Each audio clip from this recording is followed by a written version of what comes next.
Two, one. Hello, everyone. You're listening to a Coffees with Toffees podcast. Welcome to a very special episode of the Brewmaster's Draft. We are going to be talking about today's favorite season, the patch notes time, as everyone has come to know and love who plays Dota. And we will be talking about the spring patch notes, the 7.03. I will be your host, Flub. And as always, my ever talented co-host, Kimbrel, is here. Hey guys. And tonight's special guest that's going to be talking with us about what we got in store for us the next few weeks, months, maybe year if they work well enough. I hope, but maybe not. We got he's been on a few teams with me. He's also my co-caster whenever we do any casting. The extraordinary Fafnir. Hi, I'm glad that you guys are having me today. Glad we could have you here too, man. I already pulled a cardinal sin off, I feel like, already, and I don't have a beer with me on Brewmaster's Draft. So... That's okay, I don't have one either. I have a Propel water, so it's all good. I actually have a water with me too. Yeah, I'm just drinking some soda. I'm feeling actually kind of sick, so I've skewed beer, even though it's March Madness, and normally I'd be having a few. Yep. Oh, sorry to hear that, Faf, but, at the same time, it's okay. It's a special episode, so we can have special drinks, right? So it's all right. But onto the draft. Why we're all here? Why we're here to talk about today? We're going to talk about this new patch that just dropped last night. And first off, the most important thing, into Captain's mode, Monkey King has been added. Your guys' thoughts on this? Fafnir, why don't you go first since you're the guest? Sorry. Yeah, I'm interested if he's still going to be good. I don't think he's been good as a core for a little while. Like, he can work situationally, but the reduction in his armor and the consistent Jingo nerfs, because he also received some pretty serious nerfs here. Do we want to talk about them now? If we're going to talk about him being in Captain's mode? Might as well. We might as well talk about that Yeah, altogether. So we're going to go to... Yeah, I'm going to scroll down real quick, so make sure I have them right. I remember the big ones. So there's two big ones and one minor one. And his Jingo Mastery buff now has a max duration of 35 seconds, and it used to be he could keep the damage forever. And his Tree Dance Night Vision is reduced from 800 to 400, and his ult no longer scales up in duration with level, but it only lost an additional second for each level, so that's pretty darn minor. 13 seconds is already pretty long, but the way he's been most effective in pubs I've seen is using him as either a aggro offlaner in a position 3 role with a dual lane, or as a position 4 roamer just getting kills. And he'd use Tree Dance Vision and an Orb of Venom to just set up kills. And then if you got Jingu off, you would then you just TP home, heal, and go to another lane with that extra bonus damage secure to get another kill. And both those ways of playing the hero were directly nerfed heavily. 400 vision is a lot to lose when you're in the trees. Yeah, it definitely is. It cuts it in half. So it's a huge nerf to him and that potential. I completely agree. Kimbrel, what are your thoughts on this? Do you think that he's going to be switching off of this 4 role? Do you think that you like him and where he's at right now? Do you think that he's still good enough for Captain's mode to be picked? I don't think so. I mean, I don't know. I really enjoyed him in the game that we had when you played him. Yeah. But like Fafnir said, the vision, that's pretty huge. I mean, I feel like they might have just done that so they didn't have to fix it in Rubik because he wasn't getting the vision. But I'm only kidding. But yeah, I don't think he'll be as good as he was as a 4 or 3. And I don't like him mid, even though I've played him mid a few times, just because. But I don't necessarily like him as a core either. I think he's kind of situational as a mid, kind of like how Ursa can be. He has that potential of being able to harass someone out of lane, someone like Ember that's really squishy and doesn't do well to that physical damage. And he's a little bit better versus Ember because he actually has a stun, so he has that opportunist type feel where you have to work on an item to be able to do that with an Ursa. So there's still that potential. I think that he's been nerfed so hard into the ground just because of how the feel of whenever someone gets added to captain's mode, they don't want them to just take over the game and kind of go from there, especially new heroes. So they have to nerf him down into existence, and like in a year, he'll come back strong, and he'll have a good meta around him, I feel like. The other thing that I don't know if we mentioned, but the Wukong command got rescaled from 13, 14, 15 to a straight 13. And I actually think that this is not that big a deal. 13 seconds is still ridiculously long. So it just kind of makes it more reasonable. And I feel like they should have maybe focused more on his ultimate than taking away his roaming potential at this point. Because it's kind of interesting to have this guy that's got this high physical damage that's a roamer. Because almost all roamers are all about the setup. So, I don't know. I would like to see where this goes in probably 6 months when they have another patch, or maybe after TI, or maybe before TI. Maybe we might get one right in the middle. But next patch for sure, he's gonna have something about him. Yeah.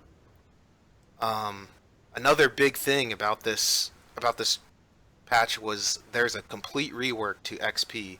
XP required from level 1 to level 6 has been increased by 15% to a total of 300 XP. What that basically means is that it's much harder to have that window of hitting level 6 way quicker. A lot of times you would be able to get your one support would get enough farm, enough kills in general to kind of hit that level 6 mark around 10 minutes or a little bit before. The other one would get even if they had a bad game, they could get the tome and then hit that level 6 as well, and that potential is just much stronger. They've now kind of retooled that to go into a different situation where they want the early game to last longer and kind of have more impact on not necessarily 1 or 2 plays, but maybe 4 or 5. And the XP required from level 9 to level 13 has also changed. Basically, they've lessened that to an extent. They've added some experience there. It was 700 from level 9 to level 13. 700, 720, 740, 1,200. And now it's kind of rescaled to 800, 820, 840, and 900. So we went with FAF first last time. Kimber, what do you think about these changes? I think Tome of Knowledge is definitely really important, especially for that roaming hero. I mean, it was already important as it was, but with the 300 XP total difference between 1 to level 6 is pretty big.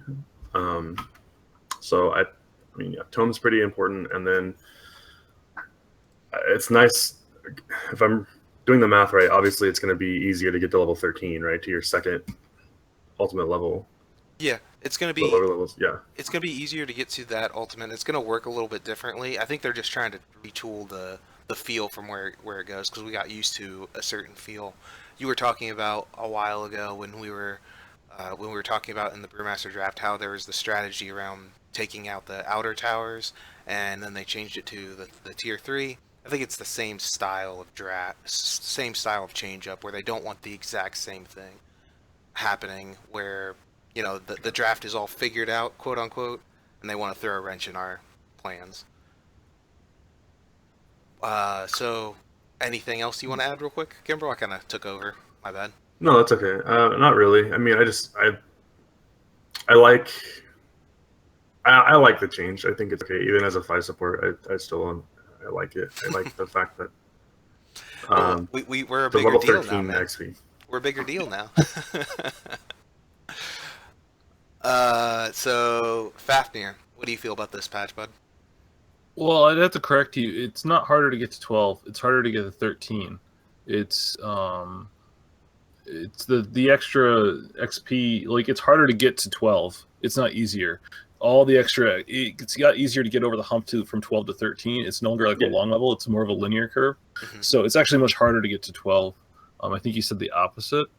And then the thing isn't the extra 300 XP to get to 6. That's a big deal. But also, if you look, it's actually more skewed. The biggest difference is at the lower levels, where it requires, instead of 200 to get to level 2, and it's now 240. That changes the timings on mid a lot, and that changes the timings on supports. There are a lot of supports who are terrible heroes until they get their level 2 or level 3, or the same thing with certain laners, like on a Morphling, for example. You just have a longer window to take advantage of a Morphling, because 40 XP is quite a lot as far as creep wave goes, especially if you can force the supports to stay in lane. So I think it will change a lot of the dynamics of very specific situations, and it also changes a lot of the heroes that aren't good at level 1 or have their peaks at level 2 or level 3 respectively, like say a Bristleback or Crystal Maiden really hits a big power peak at level 3 if you get a point of aura, so you have both nukes. So I think it really nerfs those heroes and then kind of changes how you have to play them. Like you have to go more aggressively after XP in a lot of ways. So it'll be interesting to see how they change. I am glad they're nerfing supports in general, because that's basically what this is. Because they're the ones who usually struggle for XP. Because I think supports dominate the games to an extent that it hasn't always been in Dota, and I like that they're trying to nudge it, change the game a little bit, patch to patch, just to keep things fresh as much as anything. I think it's also a lot to do with the 4 bounty runes that we have, right? Like, it's easy XP, so if you make it harder to gain levels, like it's not as easy to get levels from bounty runes and such. Oh yeah, definitely. That's one of the reasons supports are so strong in 7.0 is because there's more XP on the map. Well, it is kind of a nerf. It's obviously, like you're saying, it's kind of a nerf to supports, but at the same time, it kind of means a lot more to make supports happen in the beginning. It's you don't have to, if you lose out on a support gank in the beginning, if you miss certain things, it's not as big of a end all be all. Whereas in the past updates, it's been more of a problem if you miss a kill or if you miss a smoke gank in general. There's still bounty runes and ways that you can get up, but the mids and the off lanes and carries suffer a lot for it. So forcing them to stay in lane obviously makes the cores more susceptible and makes them more valued to a point. So I do agree with that it is that, but at the same time I feel like it's more impactful what I have to do, and it's not as crazy hard on me to like guarantee that I get this kill at this moment in time, because it can happen, and you can kind of play safer than you used to at this point. If no one, you guys got anything else? No, we can go on to the next. There's a lot to talk about. Yeah, for sure. So we're going to talk about the whole AoE gold and experience. AoE hero kill gold and XP bounties reduced by 10%, including combat gold and XP gold. So we're going to go with Fafnir on this one. How do you feel about this one? I mean, I kind of consider that with the next kind of this whole sequence. Do you mind if we talk about them all? Like there's like it's kind of organized in a paragraph, and I think it actually all goes together. Okay, so I'll just say it real quick, and then I'll go back to you. So tier 1 bounties, team bounty is reduced by 160 to 120. Passive gold income reduced by 10%. That's just for everyone in general over the map. Reduced lane melee creeps base gold bounties by 2. Increased lane melee creeps gold bounty per upgrade cycle by 1. Reduced lane range creeps get gold bounty per upgrade cycle by 1. So Fafnir, you want to like give your thoughts on all this? Yeah, I don't think the melee creeps I think kind of ties into a different point, but since the tier 1s are now worth 40 gold less for the team, because that's the team bounty, so you get 200 gold for the last hit of the tower, I think, if you get it, and then it's 160 for each team, everyone on your team. Now it's going to be 120. There's less passive gold and there's less AoE gold, 10%, and that affects the comeback calculations too. So this is all just a big nerf on 5-manning, because you're just getting 10% less gold if you kill somebody if you're not the one getting the kill, which, if you're grouping up to fight, like with a 3-man gank turning into a 4-man push, or, the classic maneuver that I think CDEC kind of pushed into the meta where the safe laner rotates level 6 or 7, and then with the supports, and you just shove down their safe lane tower. So like that play gets any kills that you get off that play are worth 10% less for most of the heroes there, because only one person can get the kill. You're going to get 40 less gold, so that's a 25% reduction of the gold from the tower. And then all this whole time, passive gold goes down. So like gold for just existing goes down, which means you got to hit creeps to get gold now. So that's just like a nerf to like the amount of gold in general. And when you're grouped up, you're getting less off the map. So the passive gold is more important relatively for your income stream. So it's just it's trying to push the game a little bit away from the meta right now, which is a lot of team fighting, which is kind of how the old patches were pushing it. Most patches have been pushing us towards the team fighting, aggressive style. Now they're kind of trying to pull it back a little bit. Mm-hmm. That's for sure. So, Kimbrel, what do you feel about these patches? What do you think that it's going to do to the game at this point? I hate them. I mean, I don't know. Rip me, I guess. Passive gold income reduced by 10%. Like, it's not huge, but it's significant enough as, like I said earlier, 5 support. But I mean, I agree with everything Fafner's saying. Kind of goes away from the 5-man stress that everybody's running, especially here within the recent patch. But yeah, overall, it's a change, but I'm not a fan of it. Yeah, definitely. I feel like these are actually going to be much stronger. The heroes that are going to be much stronger are the heroes that generally have creeps and ways to get around it. I think this is actually a really big bonus to people who have wards as well. So Veno and Shadow Shaman kind of get a lot out of this by having these less nukable creeps that don't need to 5-man and push down towers.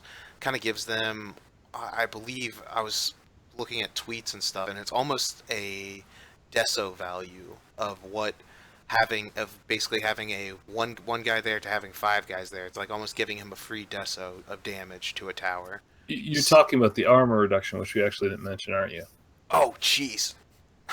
No, just talk about the arm. Talk about the armor reduction. This plays into the 5-man stuff. Yeah, I'm sorry. I got a little ahead of myself, everyone. But like the thing is so basically how this works is there's a lot of availability to basically split push and get a lot of gold from it, and kind of have a bigger deal with making it so that, I mean, like we were talking about before, if you get that last hit on a tower with someone, you can guarantee, obviously, a lot of gold for your team, but it's not like as important as it was before. It's just not the big bump that you get in the beginning. So those early game pushes aren't necessary, and you can have that like side push type feel. And if you do 5-man and you do get a second tower, it's really kind of a bigger deal.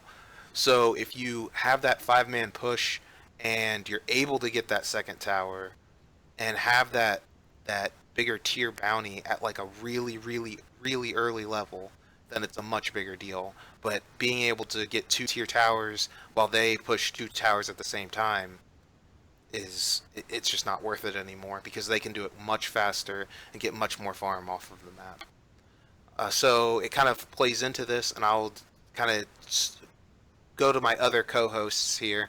I'm going to explain what the next paragraph is, because I got a little ahead myself because I'm just so excited about this patch. So there's the shrines base HP regen from what they give you is actually, it was 120 hit points per second, and now it's 100 per second. All towers base armor is reduced by 4, and all towers now gain 2 armor per enemy player within a 1,200 AoE. So that's what I was talking about before, about pushing down as 5, kind of destroying that mentality. Tier 1's towers HP has also been increased from 1,300 to 1,400. So Kimbrel, I'm going to give you a chance on this one, since I kind of jumped the gun there. I'm going to give you a chance first. So what do you feel about this added into the other paragraph?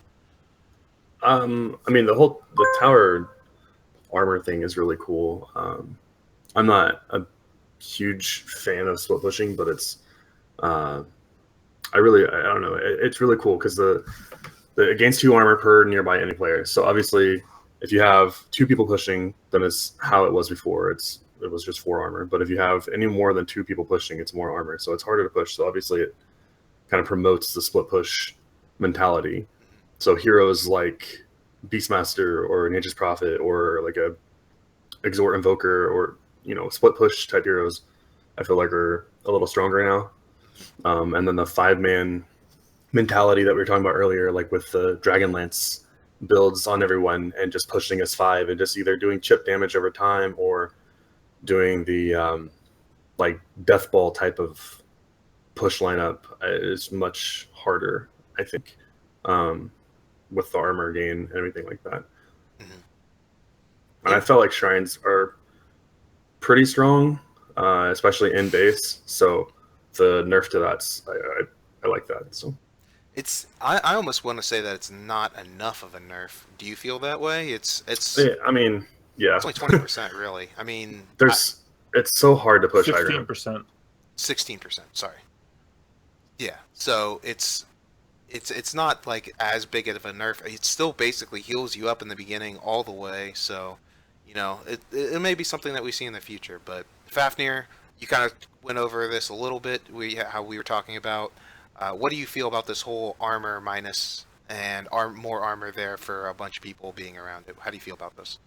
I think it's interesting because they try to move Dota away from kind of weird mechanics, because now, like, it does punish 5-man. So, like, 5 people ripping down a tower is going to go relatively much slower. But it also leads to the interesting situation where the one person sieging while everyone sits behind them is more effective, because 4 armor is a lot. And so now, like, if you and even if you have 5 hitting it, like, it's kind of interesting that you actually now, and this is one of my pet peeves for the players, is when like the Rubik or the CM runs in there and starts right clicking the tower, putting themselves in danger or in a position where they can't save the core who's actually doing damage. By just them moving up there, they're actually, if you have creeps hitting the tower as well, especially, that extra 2 armor isn't going to outweigh the damage you're doing as a CM, certainly, and as a Rubik probably too. So like it changes like how the optimal sieging is, even with the 5-man, is in a way that's kind of convoluted. It's not necessarily a mechanic that makes sense, and that's nothing new to Dota, but they've been trying to move away from that. But it's an interesting solution. But like so now like Dragonlance sieges are even more ideal. My question is I haven't.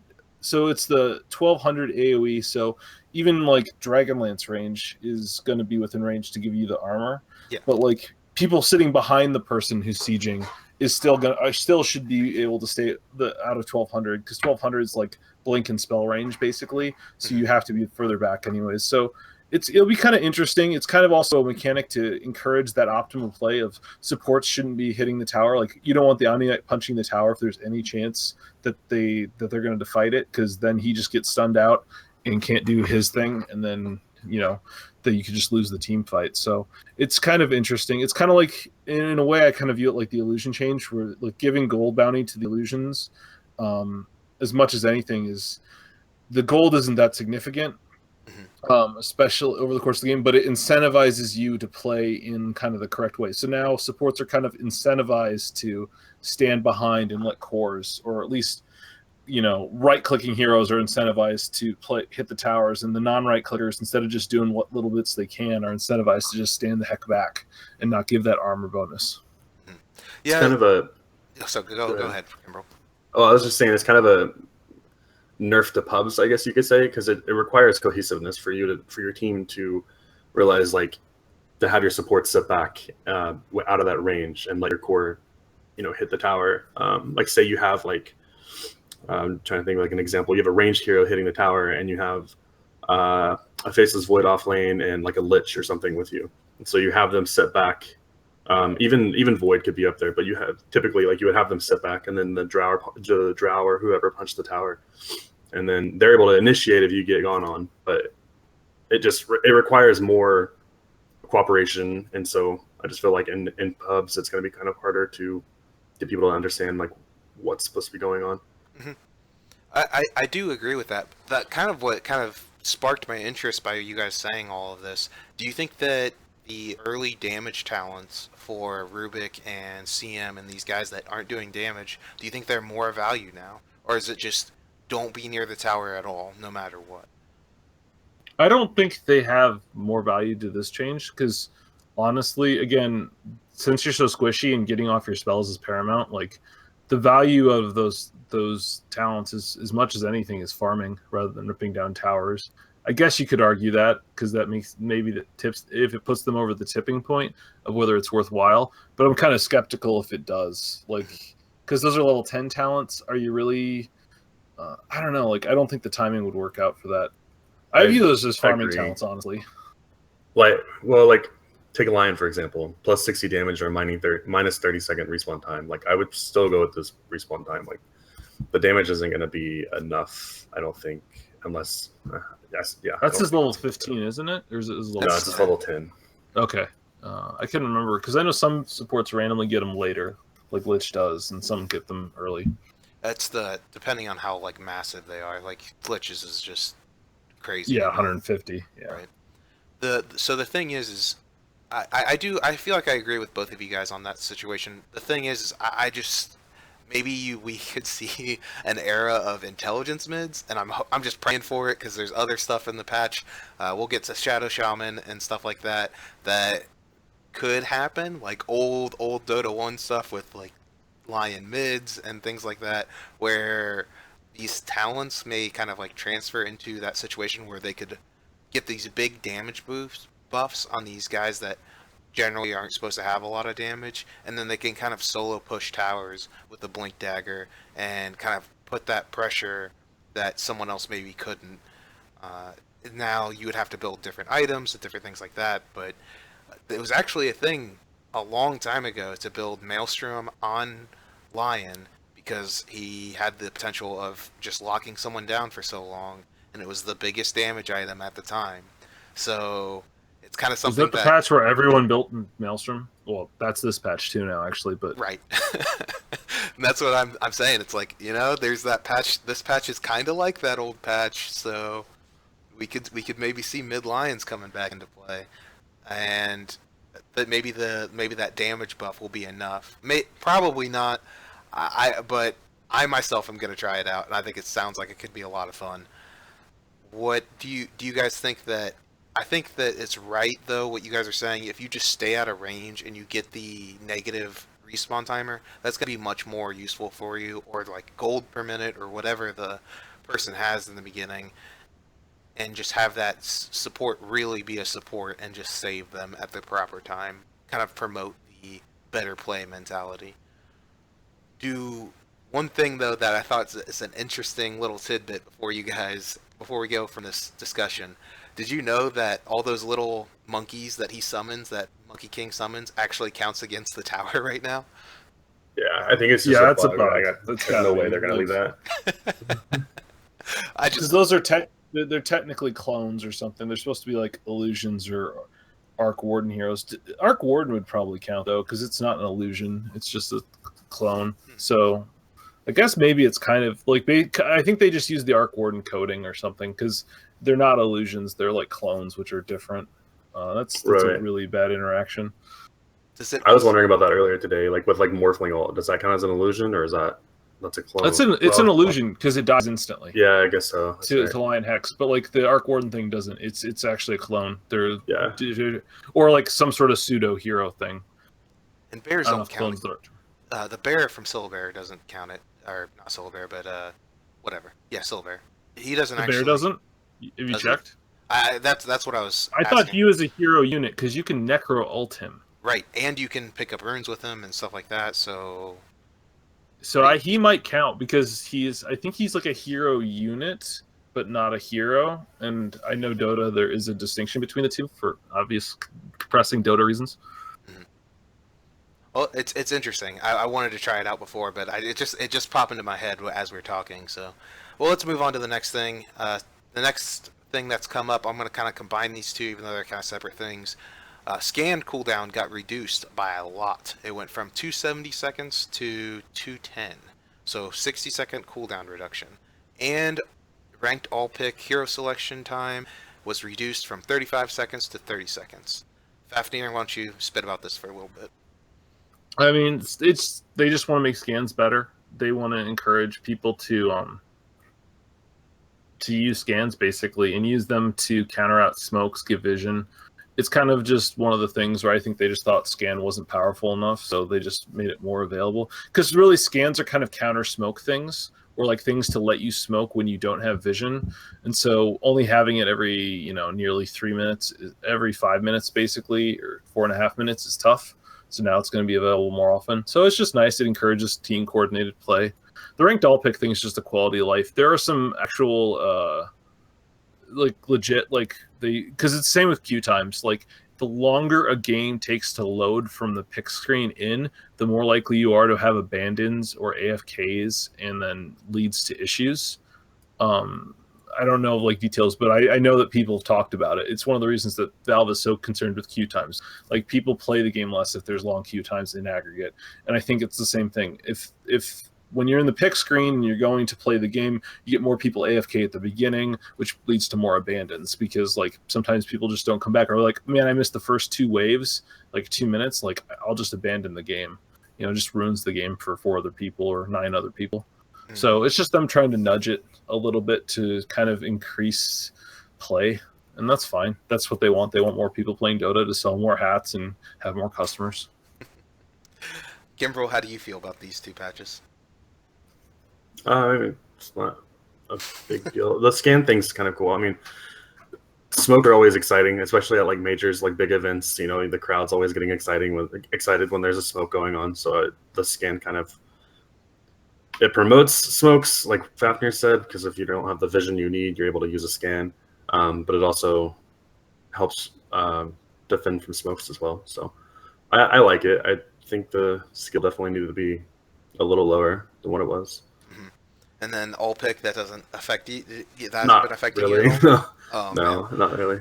I for one can't stand. I want more time, because every time we get to the all pick screen, I'm begging people to talk about it, and I'm like, are you gonna play this hero? Are you gonna play that hero? I gotta know, because I'm always trying to fill stuff in. That's probably my problem, is I just gotta pick support straight up. Yeah, that's kind of what I did for a while, and then I just kind of go into games now, and I'm just like, all right, this is what I'm playing, and then I just pick it. It's because people are gonna play what they want to play. It doesn't matter if you communicate with them most of the time. I mean, there are times where you get those teams and everything clicks and everything's great, but a majority of the time it's all right, so I picked third pick, I picked a life steal or something, and we have all cores now because our last 2 picks were something that we didn't need.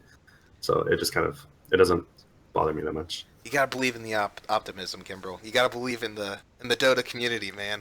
I had the worst experience right before this, and I still believe in the Dota community. We got this.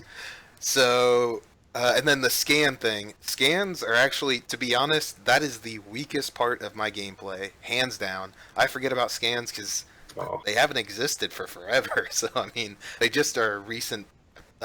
In the past, obviously they're in 6.8, whatever. But the thing is that it hasn't been a thing in Dota for so long. It's the one thing that I can't remember to keep doing. That and timing Roche.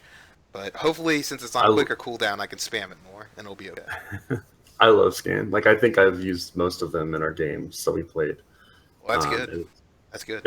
It's enjoyable. I don't know. I like using them. Now, if I use it and it just sits there and stays green the whole time, I'm like, well, all right, whatever. Well, that's information. They're not there, so you can go there and farm. It's always good. So we're gonna go into items now. That's all the quality of life or regular general changes that are happening, and then we're gonna go into the item changes. We got, first up, I'm gonna do the first 3 down the list. So Battle Fury has more cleave damage now, increased by 5%. It was 35, now it's 40. We got Blightstone is no longer available in side shops, and Bloodthorn's cooldown is increased from 13 to 14. Kimbrel, you're up this time. What do you think about these changes? I mean, I think the biggest one is Blightstone not being in side shop. Especially if you're playing, I always pick it up as Vengeful after boots or something. If I'm gonna build a medallion, I'll pick up the Blightstone and side shop. So it's kind of sucks. The Battle Fury thing is nice. I don't play many heroes that build that anyway, but I know Kyra yesterday played Ember with Battle Fury, and then Fafnir made a point that it's on certain heroes, the Maelstrom build up, it's a lot better than Battle Fury, and then the Bloodthorn thing doesn't really, like, once, I don't know, it's Just not a 1 big deal to second. me. Yeah. All right. I feel like they're kind of maybe promoting Daedalus a little bit more because Bloodthorn is a pretty good item. So Yeah, it is. So Fafnir, what do you feel about these 3 items? You think anything's going to do anything change up? I mean, the only thing, the Blightstone is probably the biggest deal because the other 2 are just marginal buffs and nerfs. Like Bloodthorn, the Orchid cooldown's 18 seconds. Bloodthorn already lowered it a bunch, so now it just makes it a little bit worse. Battle Fury is a little bit better. The Blightstone, we basically see almost any core that right-clicked at all. Like they get a casual Blightstone, often instead of a Quelling Blade, to help them last hit and farm and zone an offlaner, push towers. So now that has a courier cost, I think you're just going to see more quells like on Lifestealer potentially, or more Orb of Venoms. Like because it's just like one of those cheap laning items for the most part. Like if you're going to build it into Daedalus, you're still going to, or into Desolator, you're still going to get the Blightstone. You just get it off the courier, so it's not a big thing. It's just like a nerf to like Lifestealer.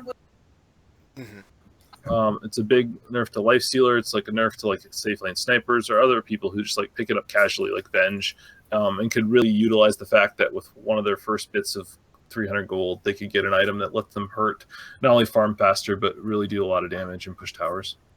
Yeah, definitely. I personally don't think the Bloodthorn really did any changes either.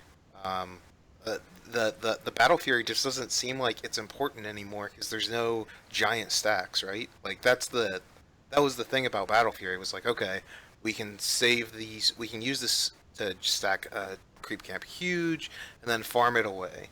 And I mean, I'm not a carry player. I know Faf, you're kind of the designated carry player here. That's what you used it for, right? It just doesn't have that potential that it used to. And then Blightstone from the side shop. That's a huge deal for me personally. I love whenever I play. What's the hero? Wind Ranger. Wind Ranger. Whenever Wind Ranger gets available, and I like to play her as a support. I know it's kind of like a risky thing to do right now. It's not as popular as it was a couple weeks ago. The thing is that potential to have that really far ranged and to pick people off is really strong. But at the same time, the whole reason why she's so great is that her potential to stay out and just spam people down with a few clarities is just great to have. So having to go back to base to buy a Blightstone is massive and cuts down a lot on her harassment potential. I'm actually considering not even playing it right now. You can kind of tell which positions each of us play. After talking about Lifestealer and Blightstone and how Quelling Blade is probably going to be picked up more. We're talking about like Wind Ranger and Vengeful. But anyway. Of course. I mean, we gotta talk about what happens to us the most. So you know. All right, so we're gonna go into the next 3 items. I think Fafnir is preoccupied right now, so I'm gonna go with you again, Kimbrel. We got Drums of Endurance. The recipe went up went up. It went down. It went from 700 to 575. We got Daedalus now went from, it's a very minimal damage increase. The critical strike on Daedalus went from 230 to 235%. So that's interesting. Dragonlance agility bonus went down by 1 from 13 to 12. What do you feel about these changes, Kimbrel? The Daedalus one, like I said earlier, it's not with the Bloodthorn. It's not that big of a change, but I just feel like they're like, hey, here's Daedalus. Like, we know you like this item, but here's this item as well. Don't forget about that one. With drums, I mean, it's nice. I still feel like that item's kind of, I wouldn't say useless, but it's, when you run out of drum charges, you're kind of sitting there with the movement speed buff, and I mean, I don't know.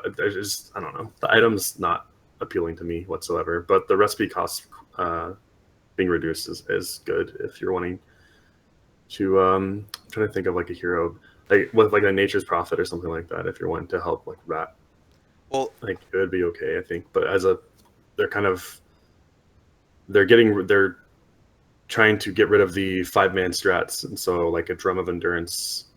Yeah, I mean, like I said, it would, like with split push heroes, I think it would be okay if you want to pick it up, mhm. or with a support, I guess. But I still don't like the item. I never really have, to be honest.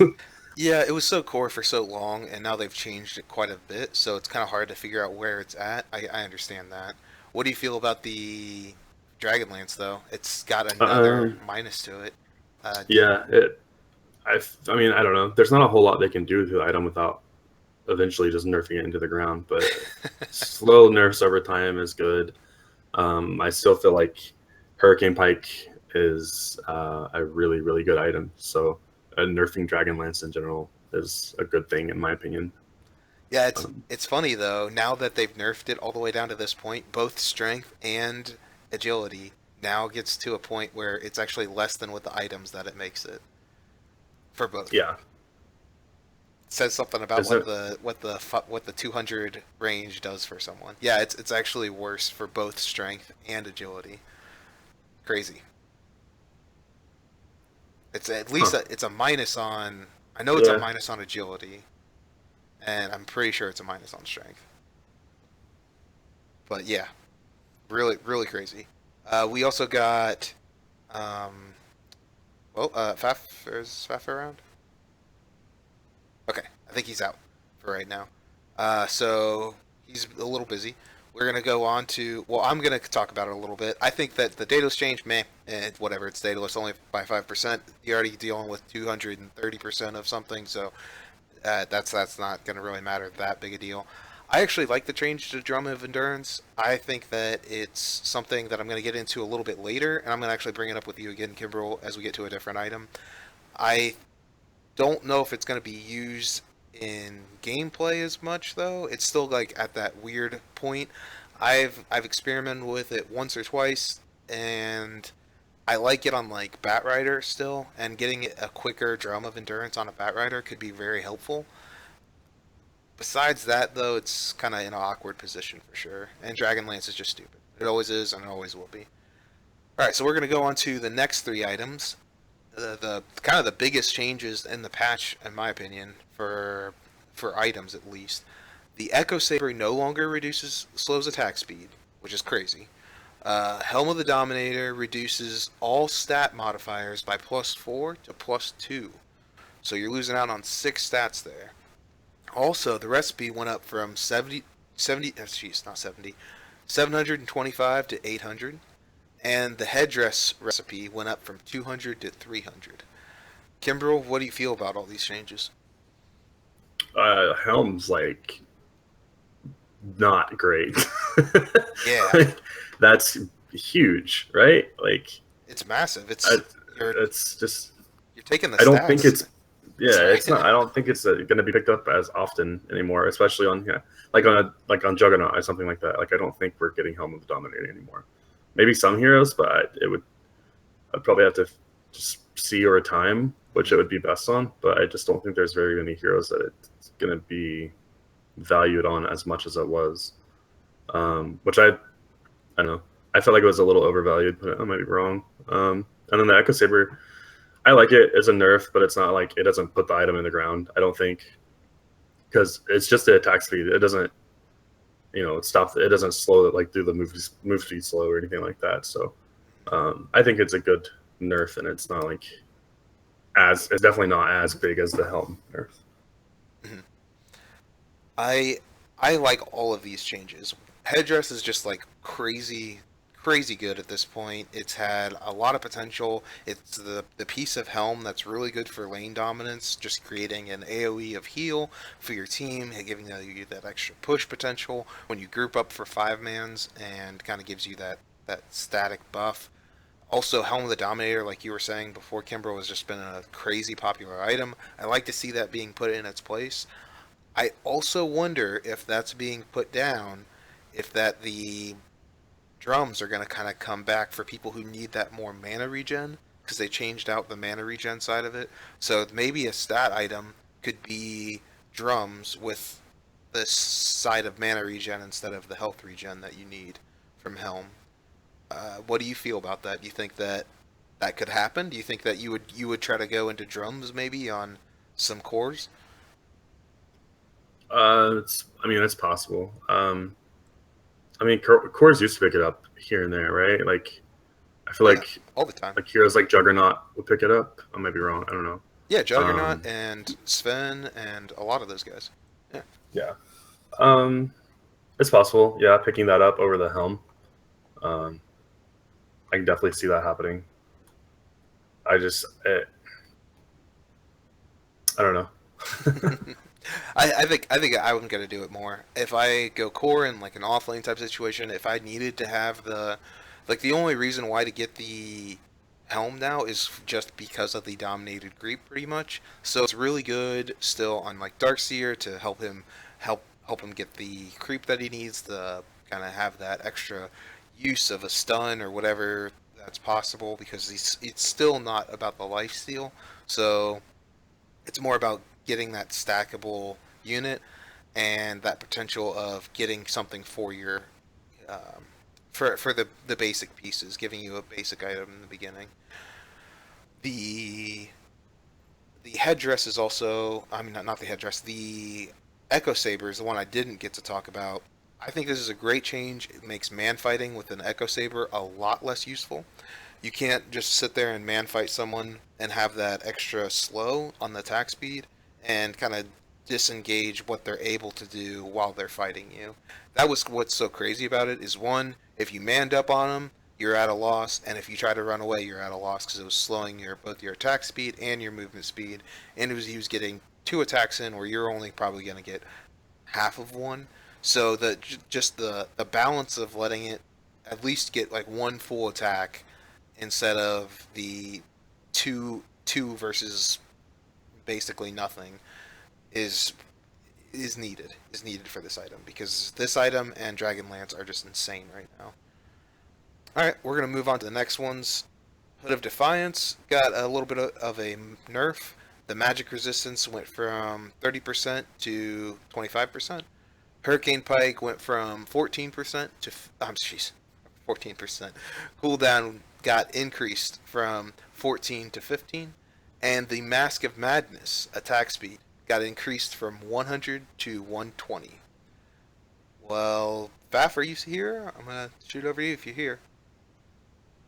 All right, so Kimbrel, we're gonna go with you again, buddy. Okay. Hood. I feel like a casual hood has been picked up a lot, especially like on timber saws or something like that. So the nerfs, it's okay. I like it. It's a good item. Mhm. Did they nerf? Hold on. Sorry, I'm checking real quick. They didn't nerf like pipe overall though, did they? No. Okay. No, it's just the cooldown increase on Pike. That's it. Oh well, I meant I pipe mean, of insight or whatever. oh, But pipe. Gotcha, pipe. I'm yeah, sorry. sorry. I thought you said. And then the hurricane pike, I still feel like there's something else, like maybe the distance or the number of attacks that you get or something, Mhm. that you can nerf on that. It's still a good item. Like 1 second's not going to prevent carries from buying it, or like an OD from buying it and shooting you across from the map and just dying. And anyway, and the Massive Madness is an item that exists. I guess I don't really like it. The silence is kind of, um, I don't know. It's not a big deal if you time things right, especially with heroes like Sven. But I just don't. I still don't like the item that much. Um, I think it was Purge. I heard talking about it. Like he was trying to theory craft, and he was like, "Well, I guess it could be okay on like Legion Commander because then you can use it." And he's like, "Wait, no, never mind. No, I don't know who this would be good on." But I kind of agree. Like I'm not sure what heroes besides maybe Sven, it would be very great on. Yeah, it's a hard item to find because silencing yourself is kind of a very big deal. This game's about using your spells correctly, and even the ones who have like zero spells, like PA, still need to be able to cast dagger and blink to get on top of people. So, yeah, it's an interesting item, and I'm curious on what they're going to do about it in the future. The Hood of Defiance, I think they nerfed it just because of how it's so easy to build now the potential of what it was before. You know, it used to cost, I think it was like 300 more because it costs a whole other ring of health or ring of regen. Which one? I always get them backwards. Yeah, The I think it's smaller Ring of one. Health. The Yeah. smaller one, the 325 one. But it costs more, and it was still that potential that it had before. And getting the Hood of Defiance, it's a very fast build with easy items that you can build up pretty quickly. The one piece is only 850, but 850 is not that hard to get leveled up, and I mean to get enough money for, and there's just a lot of potential that it gives in general. And the Hurricane Pike, I think it's a good start. I think they need to increase the cooldown by a couple more seconds.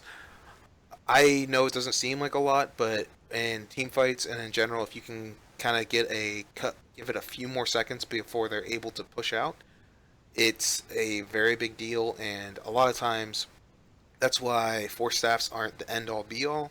And really, force staffs are already crazy good. So Hurricane Pike's lowering that cooldown is insane. And we just need to take both items and make them have a more increased cooldown. They just have way too much potential in what the game is right now, and positioning is always king.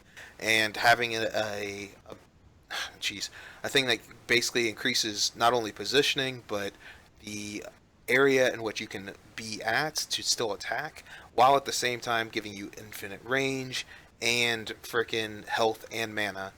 I mean, well, health regen and mana. What else can you ask for? It's just a stupid good item. Faf, are you here yet? Okay, I'm gonna stop asking that question, and I'm just gonna message him so that in the future he knows. Well, hopefully this doesn't go over Kimbrel's face. Okay, good. I had stuff up, and I was seeing. Didn't want it to go right over your face. All right, I'm gonna message him and say to let us know when he's back. So, Kimbrel, we got 3 new items. Well, not 3 new items, 3 new changes to items. We got Moonshard. It can now be cast on allied heroes. We have Necronomicon, which got a cooldown reduction from 95 to 90. And we got Rod of Atos, cast range going from 1000 to 1150. Thoughts? The Moonshard thing's a little ridiculous, but it's cool. Like I mean, there's a certain point in the game, like if you're not able to push high ground and they're not able to push high ground, and it's just kind of a stalemate, and you're playing someone that farms like an AM or an Ember, someone that just farms stupid fast, you can just start handing out Moonshards like an Alk does with Ags, I guess. Or you can have an Alk hand out Ags and Moonshard and just have them. I don't know. Yeah. I heard it's a global thing though. I don't know if that's a bug, but I heard that you're able to give someone Moonshard from your base if they're at like the other team's tier 3 or something. Yep, I tried it in a bot match earlier. Yep, it works. The Necrobook cooldown, it's just another thing promoting more split push, I think. It's not Definitely. that significant, but it's definitely obviously promoting the split push. And then the Rob Atos buff, I like that item. It's like, besides Force Staff, one of my favorite items. And it's just not picked up. Like when the patch first came out, I think it was 7.0, when roots were like, I mean, they're still big, but when it was like, oh my god, roots is crazy, and everyone bought Rod of Atos, like that was great, but it's kind of like it's not as popular anymore. So I like the change. It's hopefully makes it more popular. We'll see, but like I said, I like the item, so I like any buffs that come with it. Do you see it really changing your pickups on any heroes? Those are gonna kind of encourage you to pick it up on heroes that you wouldn't have before by going from 1000 to 1150. No, I mean, not really. Like playing the position that I play, probably not. I as like in pubs, if I would play like an OD or something, I would typically pick it up. But there were some games where I was like, I might get like Scythe instead. But so I might consider Rod more often on certain cores. But as a support, I don't know if there's many that I would pick it up on. I feel like it's good on like Skywrath or something like that, but I don't ever play that hero. But I don't think so. It's still an expensive item, especially for a support when there's other items that you can be grabbing that are more defensive than aggressive. Yeah, yeah. I really like all of these changes. I don't really think the Rod of Atos change is that big of a deal. 1,000 range is ridiculously far already, and 1,150 is even more, like it's a little bit. It's definitely a little bit more crazy, but I don't think it's going to go into a situation where like, okay, I have to build this on a OD, and I have to build this on, let's say, Phoenix. Phoenix is a good one that used to build it. I don't think it's gonna like bring that to the forefront like it was before. I think it's still useful for them on certain games when you need the lockdown, but it just doesn't have the potential of. I mean, it still has the same potential. It's just not the It's not as crazy as it once was a long time ago. Moonshard being able to cast on allies is insane. I think I love that Alchemist can just like be, oh, I'm gonna farm for the team and make them all tankier, have more damage, and attack faster. Like it's reminiscent of the old days when you used to be able to give people your items, and I don't want it to be that crazy again. But I do think that it would be a lot of fun to just mix it up and throw in this Moonshard being able to be cast on allies. I think it's pretty fun. Necronomicon is kind of a big buff. It's only 5 seconds within from 95 to 90. That is, on average, though, a lot more coming out.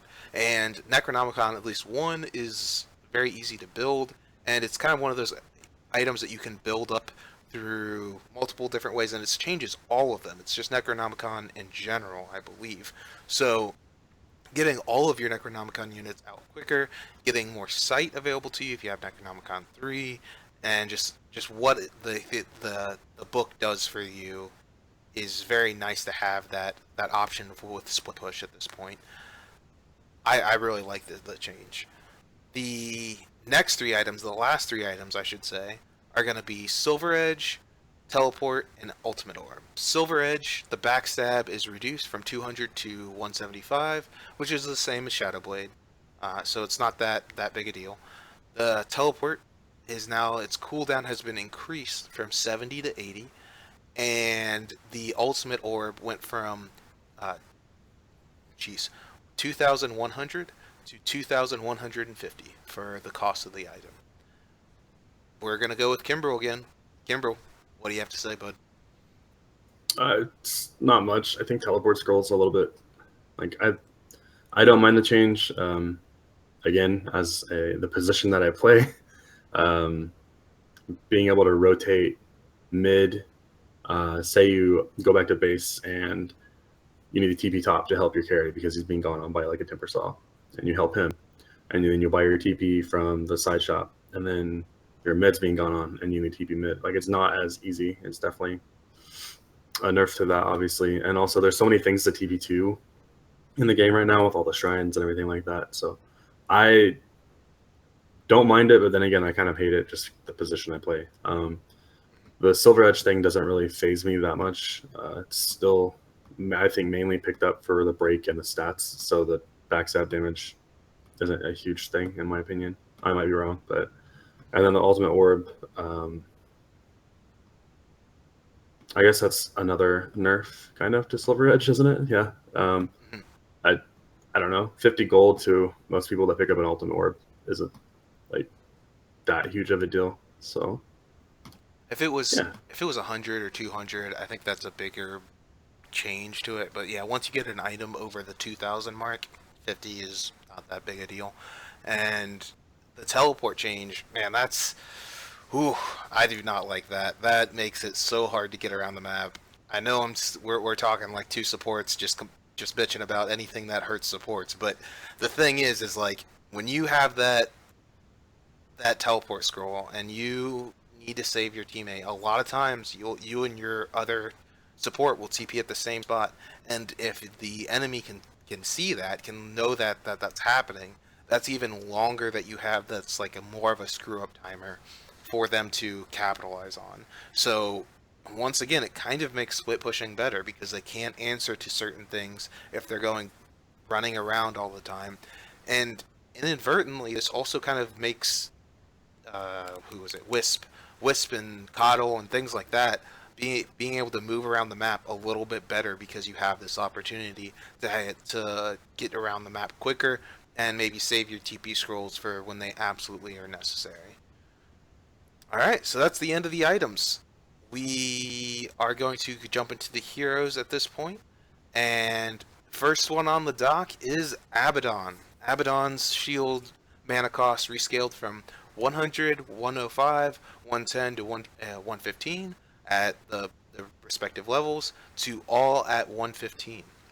And his level 25 talent got increased from 200 atrophic shield health to 300. So, Kimbrel, you don't really like this hero, do you? I'm not. I like the hero. I just haven't played him a lot recently. I used to play him offlane a lot, like a while ago. But I mean, I feel like going with offlane, I feel like the Aphotic Shield mana cost rescale is a bit of a nerf to offlaners because you kind of use it obviously to protect yourself, but I feel like you use it more to harass as well. That's just a kind of, I don't know if that's the way I played it. Just gonna use it to harass the carry. But as a support, I feel like you don't use it as much to harass the offlane. So it's mainly used as a support to save people. So I don't think it's a big deal, but it's not like it's not like hero ending. And then the talent increase is pretty big, because by that point you're able to Aphotic Shield just about anyone with it because you're not as mana dependent. I'm not sure what his other talent is actually though. Well, the thing is that shield also is damage too, because it's right based on the damage. So it's a buff to both ends of the spectrum, and so it makes him better at the late game. But it's still spell damage, right? Which spell damage isn't always known to be the best at the late game. So I don't know if it's actually really enough of a buff to make him anywhere that much better at the late game.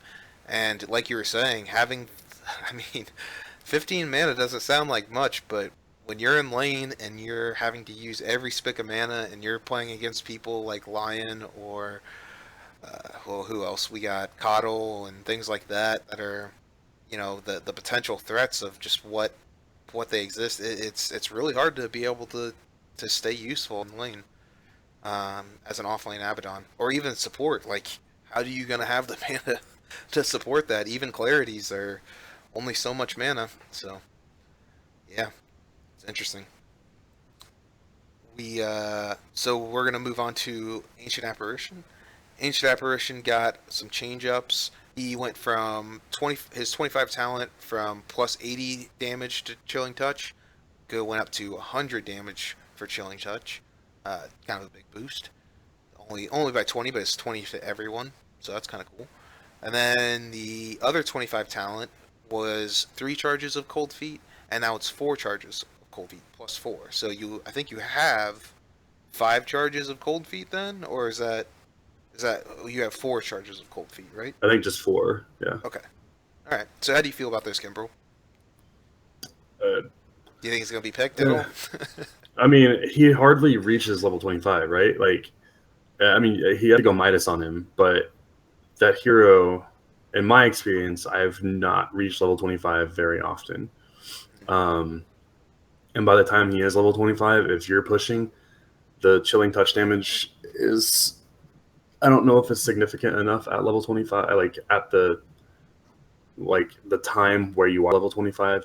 I think I would always go with the charges. I think you're just slowing like a lot of people.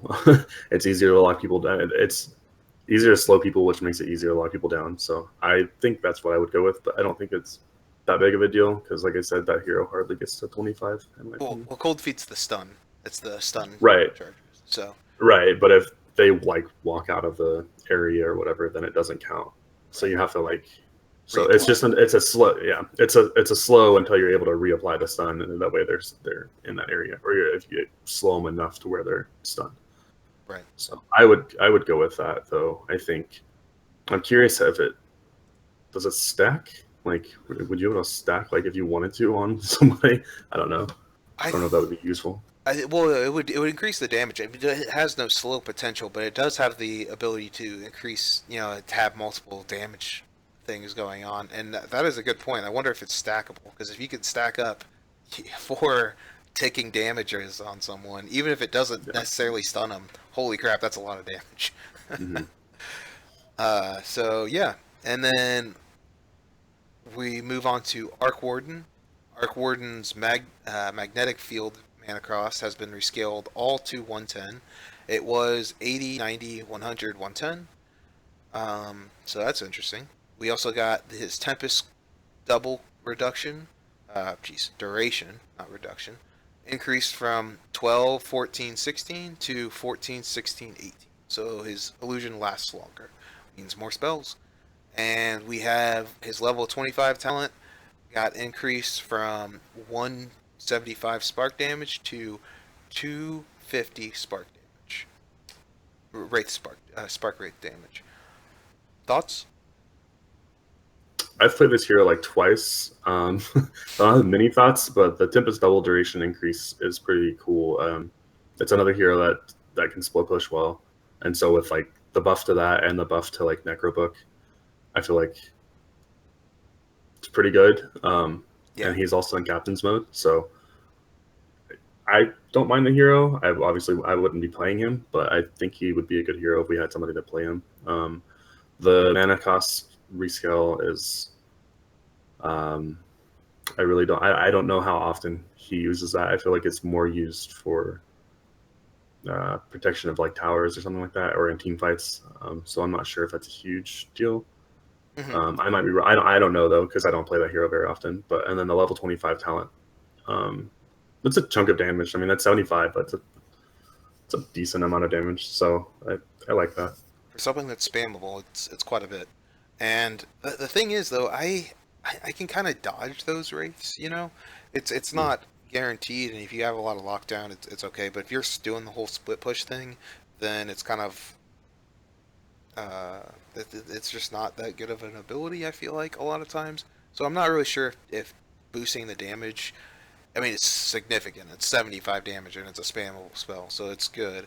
I just don't really like the hero as much, I guess. I find him very awkward to play, and I think that his potential for, I've seen some good ones coming up lately, so we may see some more. I I mean, magnetic field is something you don't really want to level anyway. Yeah, the mana cost making it more is important, and it makes it so that it's a deal breaker to cast at any level. I just don't feel like it's that useful until later on anyway, so it doesn't really affect the game from that point to use the mana. I guess his spirit will be using less of it, so he can spam his other wraiths around the map. Uh, so it's interesting. I know that this won't really change the hero that much, though. If you're good with him, you're still going to be good with him. If you're not, then don't play him. We're going to go into the next hero, Bane. Bane's base damage got increased by 4. Pretty interesting. He has a lot of harass potential. And then we got the level 25 talent, went from plus 75 move speed to plus 100. Kimbrel, what do you think about this for Bane as the Resident 5 player? I really like this hero. I've always enjoyed him. The damage increase. Okay, so earlier I heard Purge talk about this, and you mentioned int mids, and so it kind of reminded me of this discussion. Bane mid would be pretty infuriating to play against with Enfeeble, and then he has another base damage, and then you get a null talisman, and then you go mid, and then you have your pure damage nuke that also heals you. Like, that's solid. But as just a support, it's still like the base damage is still really good because you pick him, 1 for the lockdown, the BKB piercing lockdown, and 2, he's able to harass in lane like nobody's business and set up stuns like a Leshrac stun or an arrow or something like that. But his harass in lane was already pretty good, so I like the increase because I I play him. And then the level 25 talent increase. I'm not sure what his other level 25 talent is. I haven't played him recently, actually, but 100 movement speed is pretty big. Like if you get, like I want to say his starting's like, Yeah, I want to say it's one of the higher ones, right? me and Fafnir were fooling around with it yesterday, actually. Yeah, 100 move speed is huge, man. If you get the travel boots and a Yule Scepter, which is not unlikely for a Bane when he hits level 25, he is moving, and you get the movement speed talent. He is at max move speed, and it's actually over max move speed. I think it's what? I think he's at max move speed with like he's almost at max move speed with the boots and um, the talent and the windlace. So Yeah. Bane's just gonna be a speed demon around the map doing what he does best. I I personally think that I have the same thoughts, and I know that's why we're friends because I wanted to put a mid immediately. I talked to Faf. I was like, dude, I'm gonna put this guy mid. I want Kyrie to learn it. This is gonna be so much fun. And he was like, he immediately shot me down because he doesn't like that style. But oh man, it's like the era of Han mids are coming back, and I love it so much.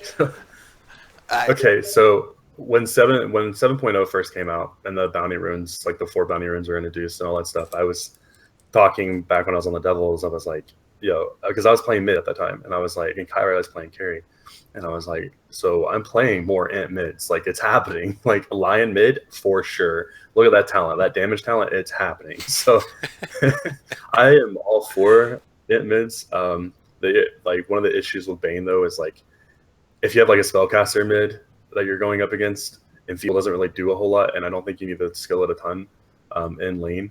But so you're like, I'm trying to think of like a Wind Ranger or Shadow Fiend or somebody that kind of nukes down waves or whatever. You're kind of, it doesn't really matter, I guess, as much. It still matters, but not near as much. But the main thing is convincing Kyrie and Fafnir to be able to have a hero mid. It's true. And as we speak of the devil, he joins us back again right now to crap on our hopes and dreams. Fafnir, what do you feel about Bane and where he's at right now? Bane. Yep. I mean, he's was Ogre banned and Undying. They were both banned, right? Okay, you can pick a Bane. Like, I mean, he's just a situational hero now because he's so single target, and the lane bullying. Like, there's just other lane bullies who bully better and then offer more elsewhere to the team. I don't think base damage really matters for that. Like, Ogre still was going to bully better than him. You pick him because you need BKB piercing lockdown hugely. And so it's like, oh, they got a life stealer and we have literally nothing that can stop him when he rages, and we need to pick a support. Bane is a good option because then you just deal with it, and it's not that's his niche, and he's just very a situational hero. And that's not a bad place for him to be because he was top tier support like a year ago, but then they nerfed him and the meta changed, so that happens. Yeah, it's true. I love the potential of what he can be mid, man. It's like that's where I want him to be. I want Han days to come back again and make me feel all warm and fuzzy inside. And the thing about Bane, there's kind of something in interaction. It's kind of a nerf, and it's kind of a good thing. You can actually, you're invulnerable when you're in that like little sleep mode that he has. So Hook doesn't actually affect that, and we'll get to Pudge later and talk about that. But I Well, wanted you're to only show now. invulnerable for 1 second, right? No, like when you're in sleep mode, you can't be hooked. I thought you were only invulnerable for the second. Is it just dispelled when you take spell damage? Then? Well, maybe it doesn't, because I was reading about it and I tried it out and it was like immediate.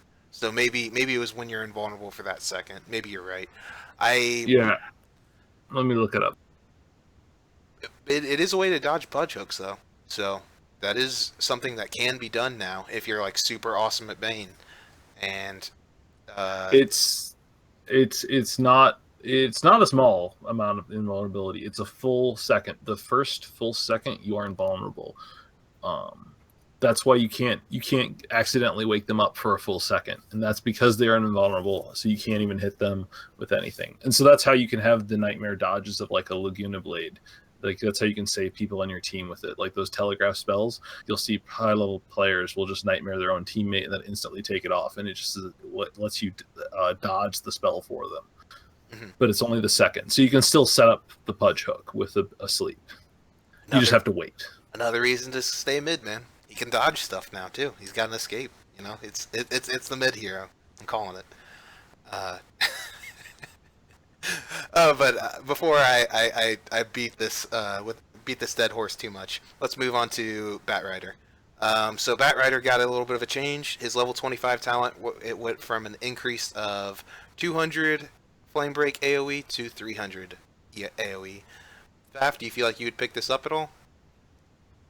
I'd have to look at his other talent. I don't think so. I think his other talent was better, but I'd have to look. His other talent's better. I think that the AoE is interesting, and I think that maybe if you have a Coddle on the team, it's definitely more so into that area, or maybe even Bloodseeker.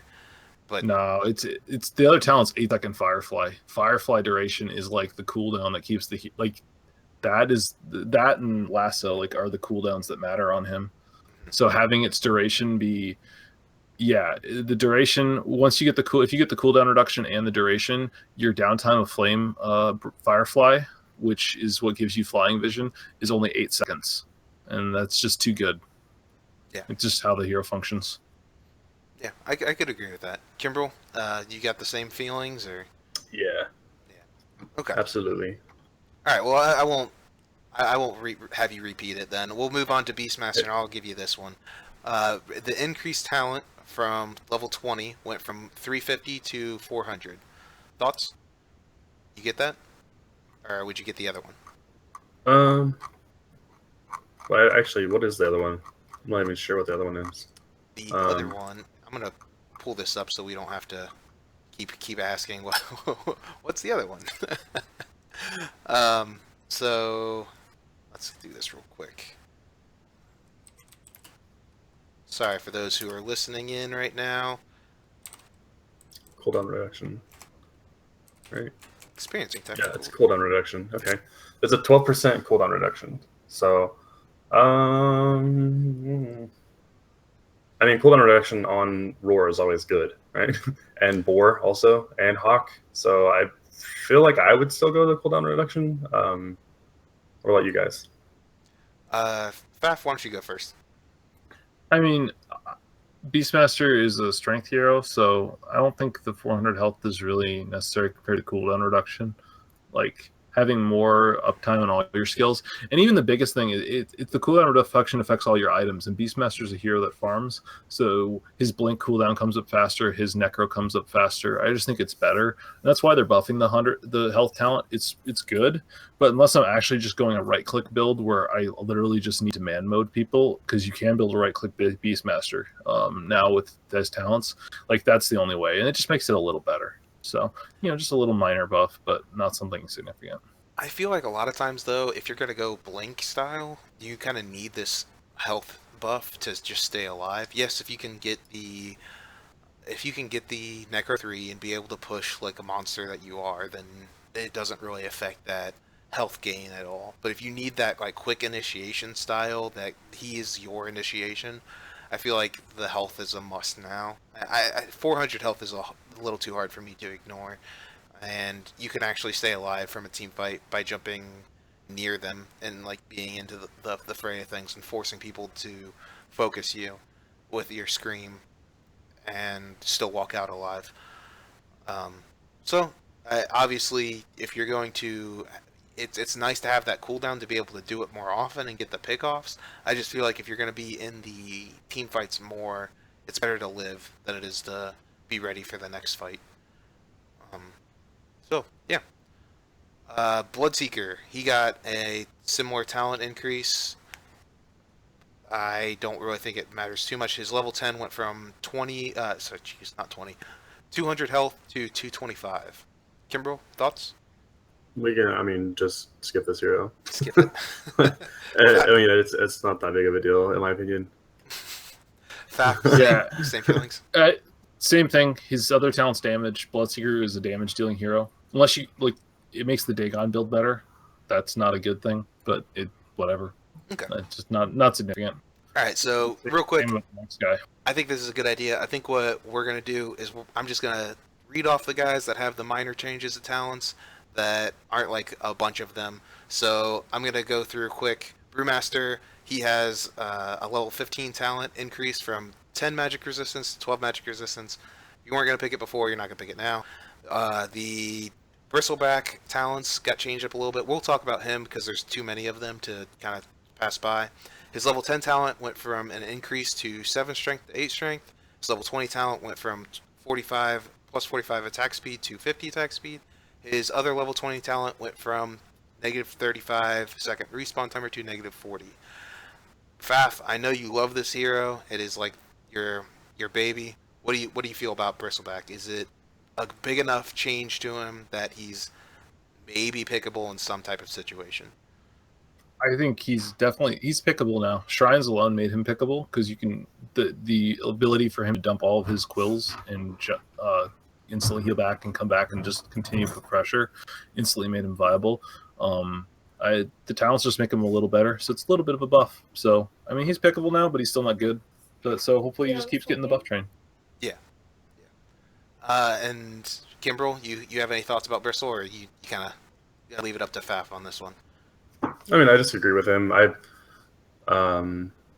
used to play him a lot. I spammed him for quite a while. Oh yeah, gotcha. Yeah, before like any team play, I would spam him in pubs all the time. But any buff to him is great. I like the hero. I just wish that certain items didn't exist, such as Silver Edge. So Yeah. But yeah, any buff to him, I think is good. So Yeah, totally. I really want to see something happen to the hero in general. Silver Edge just kind of made him a useless hero. We got Broodmother up next. They changed quite a bit about her, actually. It seems like minor buffs, but I'm going to go over them real quick. The 15 talent got changed from 250 health to 325 health. We got the level 20 talent went from 50 attack speed to 70 attack speed. And the other level 20 talent went up from plus 8 spider attack damage to plus 12 spider attack damage.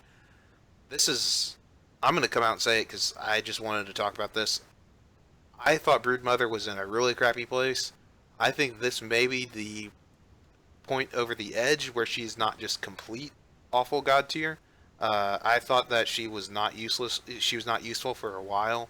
And, I mean, plus 12 attack damage on each spider is pretty awesome, especially with the whole split bush being stronger. That's having a lessened armor by 2 on all towers that she's pushing, pretty much because no one's going to be around her. And having all of these spiders attack with more damage is going to be insane. I think she's actually useful if you don't have a bunch of AoE, like always. Kimbrel, thoughts? I agree. I'm just looking at our talents right now because I haven't seen this hero in forever. But yeah, I like the changes. I mean, that's 75 health, 20 attack speed. I mean, it's again one of those split pushing type of situations where the spiders do an extra 4 damage. Like that's crazy. You can just mow down any support like you couldn't already, but it's just much faster. And same goes for towers with the armor debuffs when it's just you and all your spiderlings. Like that should melt pretty fast. Mm-hmm. And she has an experience gain talent, so I mean you can get to this quicker. Yeah. So, yeah, and it's not a shitty one either. It's 25%. Like that's pretty good. Yeah, for an offlane for sure. Faf, do you have any opinions about this? Not really. I don't think she's good for this meta, especially with being able to buy sentries in individual packs and kind of how supports have gotten stronger. But like, I like the direction of just buffing the hero up, and I'm not sure if the talents are the way to do it. But I'm glad that it's the whole they know there's a problem with the hero, so they're nudging it the right direction. We'll see if it gets there. Yeah, I'm just the spider attack damage with the tower, man. I'm predicting that is just going to be like, oh, there was a tier 3 there at one point, and now it's gone.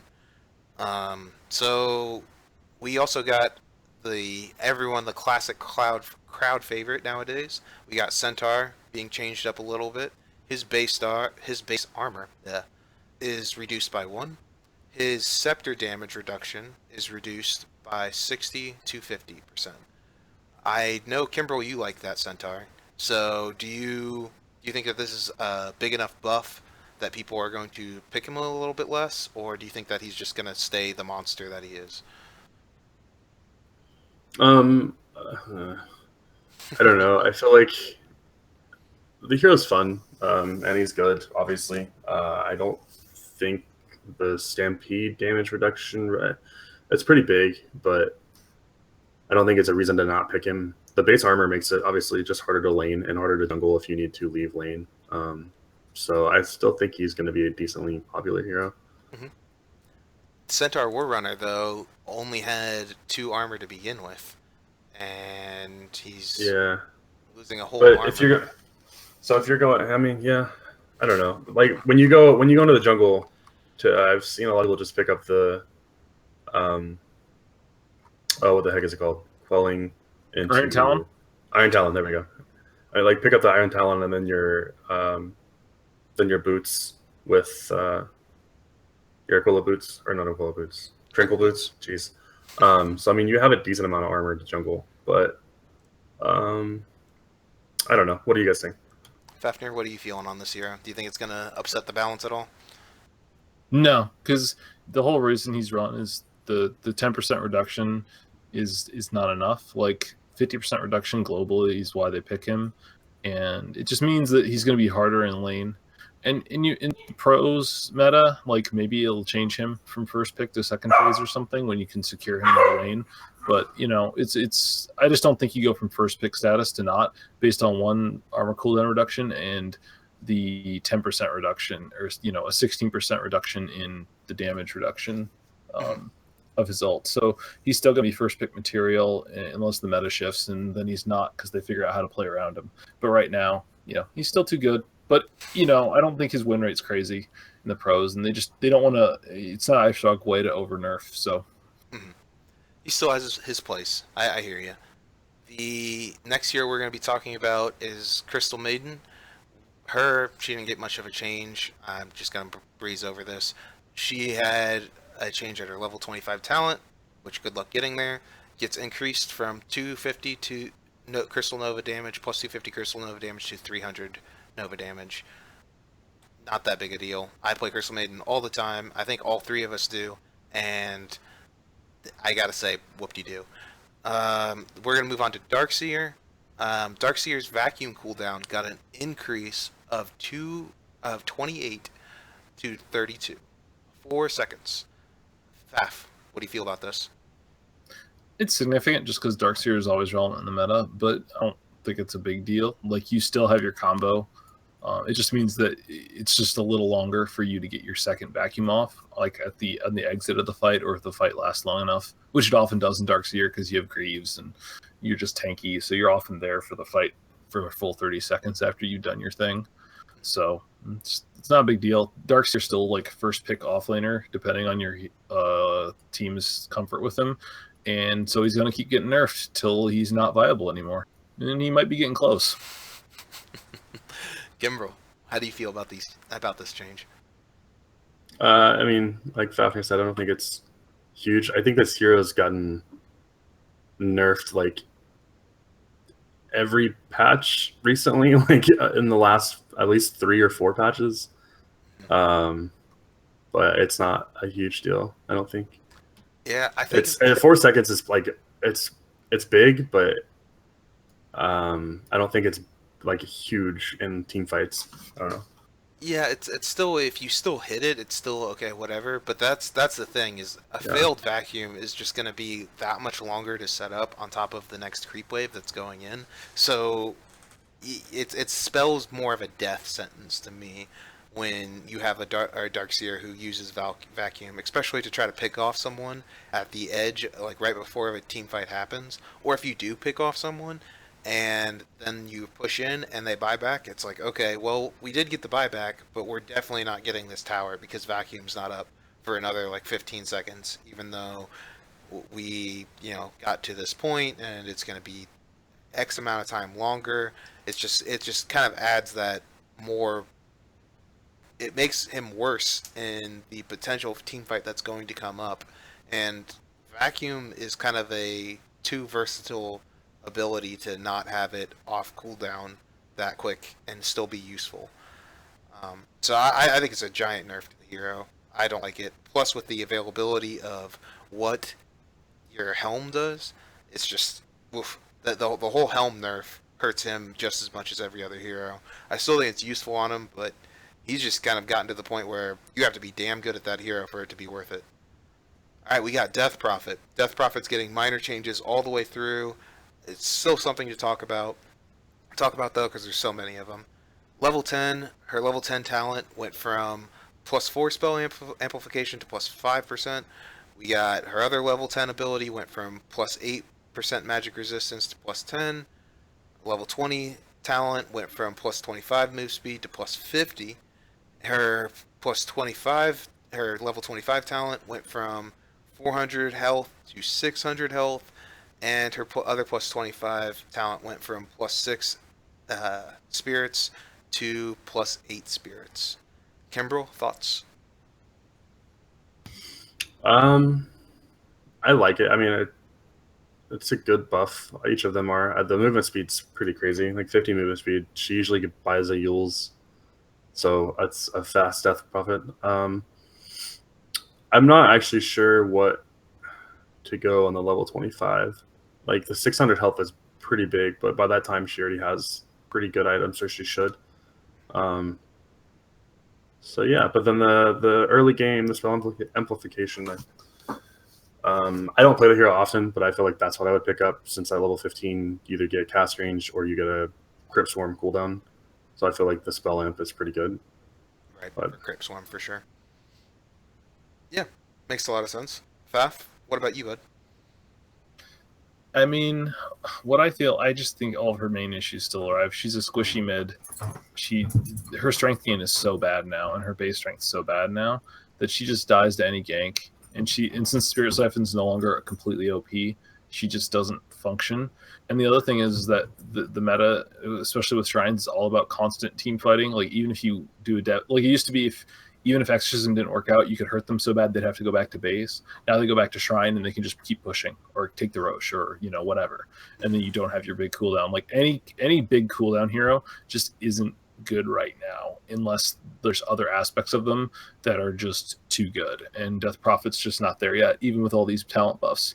But again, you never know when the tipping point hits. This might be the tipping point. I don't think it is. I feel like it's hard to tell with the movement speed going up, but I'm going to put my money on it. I think she's much better now. I think that if you're a good Death Prophet player, this is kind of a significant patch for you. Getting +25 move speed is kind of a big deal for a lot of heroes. Getting 50 is a lot of move speed. Yeah, but it's level 20. It's true. That's so late in the game. It's like all the game-changing talents, like honestly, are like at the 10 and the 15. Like if you look at Lone Druid, who was like the first pick hero of the prior patches, it's because his game-changing talents were both 10 and 15. Ember, level 10. Like if talent buffs are what gets you, like the viability, I think they just have to be 10 and 15 if you're gonna be that relevant. Yeah, that's a good point. I see the extra spirits and my mouth waters because that's a lot of extra damage. 8 extra spirits is that's fantastic. All right, so we're gonna keep moving on. We got Dragon Knight, a lot of minor talents. If you guys want to talk about it, it's cool, but I think I'm just gonna move past this guy pretty quickly. Level 10 talent increase from 7 to 9 on strength. His other level 10 talent went from +20 attack speed to +25. His level 25 talent went from +60 move speed to +75 move speed. You guys have anything you want to say about it? Nope. Okay. Not really. They're okay. Yeah. That's it. All right. Earth Spirit. He got a speed reduction. He went down by another 5 move speed. So now he has 290 instead of 295. As a player who plays Earth Spirit a lot, this hurts really bad. I still think the hero's good. He still has a lot of potential. Thing is his early game potential on roaming is being weakened constantly. This is the second time he's had his movement speed down. So if you have to buy an Orb of Venom. There is no way around it now. And even with an Orb of Venom, it's not like a guarantee that you're going to get the kill. You need someone else with you. His potential of just roaming by himself is severely weakened by this. I think neither of you play Earth Spirit, so Nope, I randomed him once. I got 3 kills in lane, and then I got more than 1 skill, and it went terribly. But yeah, no, like any base movement speed on a roamer is a big deal. Like, just from personal experience, when they briefly Bristleback was in the meta and they nerfed him, they took away 5 move speed, and it hurts so bad. You just don't appreciate it with the heroes, especially those melee heroes who need to get in close. Like the 5 movement speed really matters, especially the early game heroes like Earth Spirit. yeah, definitely. Kimberly, you got anything you want to say about Earth Spirit? I know you're an Earth Spirit hater, so. No, I'm not a hater. I love the hero. I think he's great, especially when somebody playing him that can actually play him. But no. Yeah, that happens. Earthshaker. Earthshaker's got a little bit of a change up. His aftershock damage got increased from 50, 75 to 100, 125 to 75, 100, 125, 150. So basically a 25 bump at each level. And his talent went up from 10. His level 10 talent went up from 8 strength to 10 strength. The hero still suffers from what he is. I know we'll get on to Slaughter later in the draft, later in the thing, and talk about him and how he got a little bit of a nerf. But Earthshaker still does things the wrong way. He still has the potential of screwing up with a fissure. His roaming potential is okay compared to a lot of the heroes right now, and his in-lane presence sucks. It is just awful. A lot of times whenever I see him picked up, it spells death for my team. Kimbrel, I know you love Earthshaker. How do you feel about these changes? I mean, any buff is good. I love the hero. Do you think he's viable, though? As a support, still probably not. As an off lane, Fafnir and I actually did some talking about it, and I mean it's still possible, but there is a poll that I saw on Reddit that I've been kind of wanting to try from the off lane, and then being able to jungle a little bit better with aftershock damage is nice, but I still don't think he's, like you said. The main thing is like with Slardar, I don't remember what his changes were. I'm sure they're not great, but like for example, like with him, he's able to get in a fight, get out, be able to do the same thing, and he's not putting a fissure right down the middle of the fight and causing possible screw ups. Right. So, right. Okay. Cool. So we got that guy. Fafnir, do you have any thoughts on Earthshaker? No, I mean, Kimbrel kind of, you guys set it up. Yeah. Said everything I could even think to say, even being contrarian. So, so we got Elder Titan coming up next. His agility gain went from 115. Jeez, not 115. That'd be amazing. It went from 1.5 to 1.8 per level. So I love Elder Titan. I want to see him buffed more. This isn't going to do jack. His agility is the only thing that he does not care about. Yeah, it gives him a little bit more armor possible, but that he doesn't care. That's whatever. It's kind of dumb about the hero. I don't think it really matters at all. Kind of moving on to a more important hero here, Ember Spirit. He's gotten a lot of different changes that we're probably going to want to talk about. We got level 10 talent got reduced from 12% spell amplification to 10%. His level 10 other level 10 talent tree went from 20 damage to 25 damage.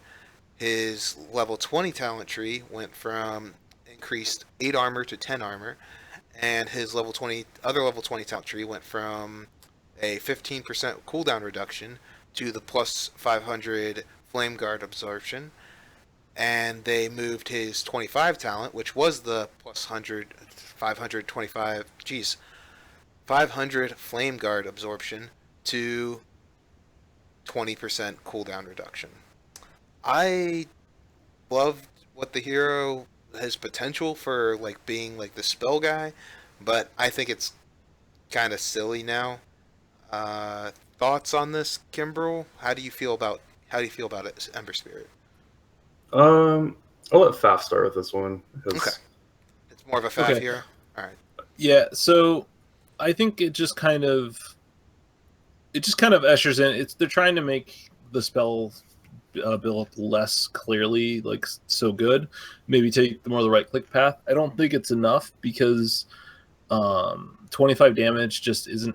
Even if you're going right click Ember, I think you still get the spell amp because you're not relevant on right click at level 10 with Ember. He comes along line a lot later because he's one of those weird heroes. He's super weak till he's like level 3 or 5, and then from level 5 till level 12, he's super strong with his nukes now, especially with the level 10 talent. And then if you go the physical build, you're trying to get your Battle Fury up plus one more damage item, and that doesn't happen for like another 10 minutes. So you just want that spell amp to go bridge that gap so you're useful. The biggest change is because they swapped where the talents were, you can no longer get perma searing chains. Because if you have Octarine cooldown reduction and the plus 2 second duration, you could just searing chains basically every 5 seconds you could searing chains again. And you could see like mid one and other like pro tier or high tier Ember Spirit players would just dominate entire games with it. Because you can't, even with Manta BKB, like you can't deal with that much snare if he can hit you with them, and he's good at dodging you. So I think it takes away that annoying aspect of him late game, but I still think the spell Ember is going to be picked, and I still think like for good players with it, like mid one from Secret or other just good heroes, I still think Ember is going to demand either bans, first, second phase bans potentially, because like his level 25 potential is now worse, but so what? Like the game's usually decided before then. Well, it was because it was the level 20 talent was so strong before by having that cooldown reduction, and it was kind of that power bump that Ember Spirit had. He was like, okay, he's not the ultra late game carry that he once was before when he was the right clicker, and every item he would get was just an increase to insane amounts of potential damage. You think that they're gonna have that same effect still? I mean, 500 absorption damage is cool. It just feels, I don't know, it I feels off mean, to me. I think he's clearly weaker when he hits level 20 now. Like it's armor or flame guard absorption is just flat out worse than cooldown reduction. And now both his 25s are top tier talents. Like 20% cool reduction and 2 seconds longer chains are both super good. I'm not sure which is better. I'd say cooldown reduction, but I might be wrong. Like maybe just getting Octarine in the 2 seconds is still the best. Like depending on how better players figure out how to play the hero. But I think he's still just going to be like, even now, teams picked him to dominate the mid game and kite out fights, and then they have a secondary core kind of scale for right clicks. And I think he can still do all of that. He'll do a little bit less damage. So, we've already seen pros go away from the Veil build because of the spell amp used to be 15%. It went down to 12. I think that was what triggered people to kind of move away from the Veil because it just meant, okay, I can't insta-kill supports anymore, even with Veil. So maybe now Veil just kind of falls out even less in favor. So, I don't know. Like, I think he's still fine. I think he just probably isn't a top tier hero anymore after like 2 successive patches of nerfs. Yeah, I think I still don't think right click Ember is a thing. Like I just don't. I think it's too slow. it's too slow now. Okay, that makes sense. I was concerned with the whole. I definitely don't think that the Battle Fury build is the way to go on him. I feel confident that if you're not doing stacks, then you're not really doing what the potential is for the hero by doing right click and having that style. So I can understand where you're saying by the spell amp is more important because you can go down the Maelstrom path a little bit more successfully. I just think that they could have Maelstrom crit like be a thing now instead of Maelstrom, going into this super tanky Ember style that dives in super hard. You can kind of get the tankiness by having that flame guard absorption earlier, and having the right click could exist. Just some general thoughts that I had. Oh yeah, I mean, you can already like you'd see in some pro games they'd get like Bloodthorn or Radiance or something, and kind of go for more actual just raw damage on their sleight of fists. So yeah, like I think it just means that I think Octarine's going to be purchased a little less now because you can't get the perma chains, and that's why people got it. Okay. Now I know what we got up next is it's either a Kimbrel hero or it's definitely a me hero. So I'm cool with talking about it, or Kimbrel can get in on this one. We got Enchantress, the most annoying Sprinker in the world. She's got the base move speed increase of 335. It used to be, but still like the fastest. Now to 340. Holy crap, she moves like a speed demon. So without anything, she has 340 move speed. And her level 15 talent got changed from 10 Nature's Ascendance duration to plus 10 second Nature's Attendance duration to plus 7 more Wisps. So a bigger heal over less time, which is significant. We also have her level 20 talent got a buff to the magic resistance plus 12 to plus 15, and level 25 change went from plus 12 at the spirits nature attendant spirits to enchant affecting ancients. Kimbrel, what are your thoughts on this? It's definitely more of a you hero, but the ancients thing is really, I mean, it's really cool. I don't know if she's still gonna be picked much, because I know she's not picked a whole lot right now. Yeah, that's pretty much all I got because I don't play this hero ever. Okay. Well, this is definitely a me hero. I love it. The base move speed is amazing.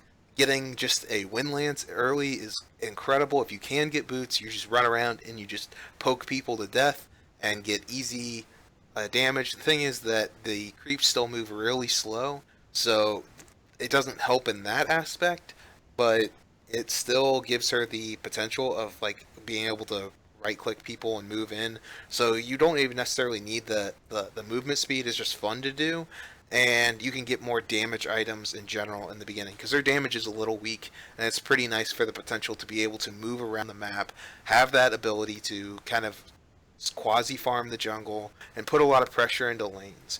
And having the ability to do that is going to mean a lot more because one, her ability makes her able to split push, which we've been talking about this whole time. Split push is king at this point, or not king, but it's definitely getting a buff. And having the gank still possible to pick up the bounty runes is a great opportunity for this hero. And I mean, it's been there for a while, so it still exists. But at the same time, she can provide the lane dominance that is needed by a support, where other supports can't generally do both ganking and lane dominance. So I really like where she's at. Her buffs to all of her abilities, getting heals harder, her heal harder and quicker is very, very important. Magic resistance is the best way to kill her, is to blow her up and make sure that you don't attack her, or just get a freaking Echo Saber. So it's good that also doesn't slow her auto attacks down, makes her a little bit stronger. Obviously, if you're getting hit though, you're gonna be in trouble unless you have a force pike, which, you know, that's the whole thing, another thing. Thing is though, the last thing, the whole affecting ancients, it really isn't that big of a deal. The funny thing is though, is there's a bug right now that's I'm pretty sure is probably fixed as I'm talking right now, where it affects Roshan. And I saw someone grab Roshan, and I was like, oh man, this is amazing. I just want to do this once. But yeah, I'm interested to see where the hero goes from this point, because I think that she's going to be a strong thing, and I would put money on it. She has a lot of potential right now. Faf, what do you feel? I don't know. Like, they didn't nerf Abaddon, did they? They I'm did not even nerf joking. Abaddon a little bit. They Did they nerf him a lot? not too much. They gave him his shield. It costs more mana, which is kind of an important process for laning in lane. And the game kind of gave him a buff at level 25. But Okay, so when I joke about this, but like Enchantress is always got a place in the meta as a 4 position. Like Puppy will run it, or some Chinese teams will run it. But the main thing, like the reason she got back in the meta and she got nerfed before is because NA started running it off lane and running around wrecking fools with it, and that's what they use Abaddon for now. And like Abaddon didn't get nerfed enough, so I don't think they're gonna mess with it. Like the interesting thing is that heal is a nice big buff, but like her damage talent is on the same there. Like her 50 damage is on the same level 15 talent. So that's rough. Like that's a tough choice. It's 70 second heals per second more with 7 wisps, which is like too good not to get, you'd think. But 50 damage on a hero that is fundamentally a right clicker, like that's what she brings late game. Like she, you get creeps and farm, but like she's a right clicker. So 50 damage is a lot when your hero's built around that right click. Mm-hmm. So I don't know, like. I still don't know where to take her or where she goes. I think in the end, she's probably just too weak to Magic Nuke still. Yeah, and Echo Saber is still a problem with her for sure. So there is that potential. I feel that Hurricane Pike is just crazy good with her, and I mean it's a really good item at this point, with the potential of having this guy in the jungle, this available person who can kind of help out in the beginning, play that support type role of the roaming gank and lane dominance, but at the same time eventually going into a semi-carry type role is something that's just too much available to the hero, too versatile to actually ignore. And I like the potential she has right now. I like the potential. See, that's my question. Is I feel like junglers are just too weak right now. Like people who have to be in the jungle a lot, because everyone, you're either a support who like brings some sort of AoE or some control who can kind of jungle, or you're a laner of some kind. Like, and I feel like Enchantress is still just suffers from that. Like jungling is just incredibly weak right now. So like even if you're Axe or somebody who can jungle, like you have to be somebody who can walk into lane and do stuff, and she's just not quite there yet. Yeah, that's true. All right, so we got that's more so yeah. We got a Faceless Void change, nothing big. His level 10 talent went from +7 strength to +8, nothing to talk about. Gyro's level 10 talent went from +200 health to 225, and his level 15 magic resistance went from +12 to +15. Once again, nothing really to talk about. Huskar, level 25 talent increased from 400 life break cast range to 500. Faf, you are our carry player. Do you think that this matters at all to Huskar? Sometimes his chase down potential sucks. It does, but if you get to level 25 as a Huskar, you probably you've already missed your timing window. So like you can still win the game. Like we saw TNC do it against OG, I believe, in TI 6. Mm-hmm. They still won with the Drow Huskar, but they missed their window and it got very hard. Like, so it's the same thing. If you're Huskar, you want to be kind of ending the game around maybe when you're hitting level 15, 18, 20, because at that point you've got your like third Aegis and you've taken a lane of Rax and you just go to win. Like he's just a timing hero, because if you get to level 25, somebody has a Silver Edge. People have Glimmer Capes. People have BKBs. There's just ways to counter. There are items that counter the hero. So if you're at hit 25, you've either already won the game and are just having some fun, or things have gone bad and it's a rough situation. Most definitely. Kimbrel, you got any thoughts on Huskar? No. I mean, okay. No. That's fine. Invoker, his Alacrity mana cost got increased by 45 to 60. So you may see a little bit less of the Invokers going into the classic Quaswex. I don't really think that that's that big of a deal, and it's not really that big of a nerf, so probably not. Io, his relocates... I actually... Can I say about this? Yeah. I actually think I disagree. It's a big nerf, but it's not to Quaswex. It's a big nerf to... Have you watched Abed play Invoker? Yeah. Yeah, he gets like a point in Wex by level 4, like almost every lane. I think it was Abed who did this, but I watched him do it for sure. But it's so they can use Alacrity while they lane.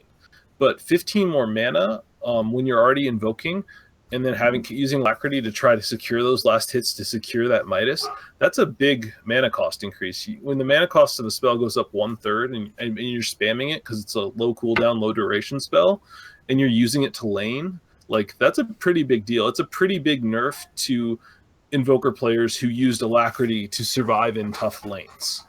Yeah, I totally didn't think of that. Yeah, you got me there.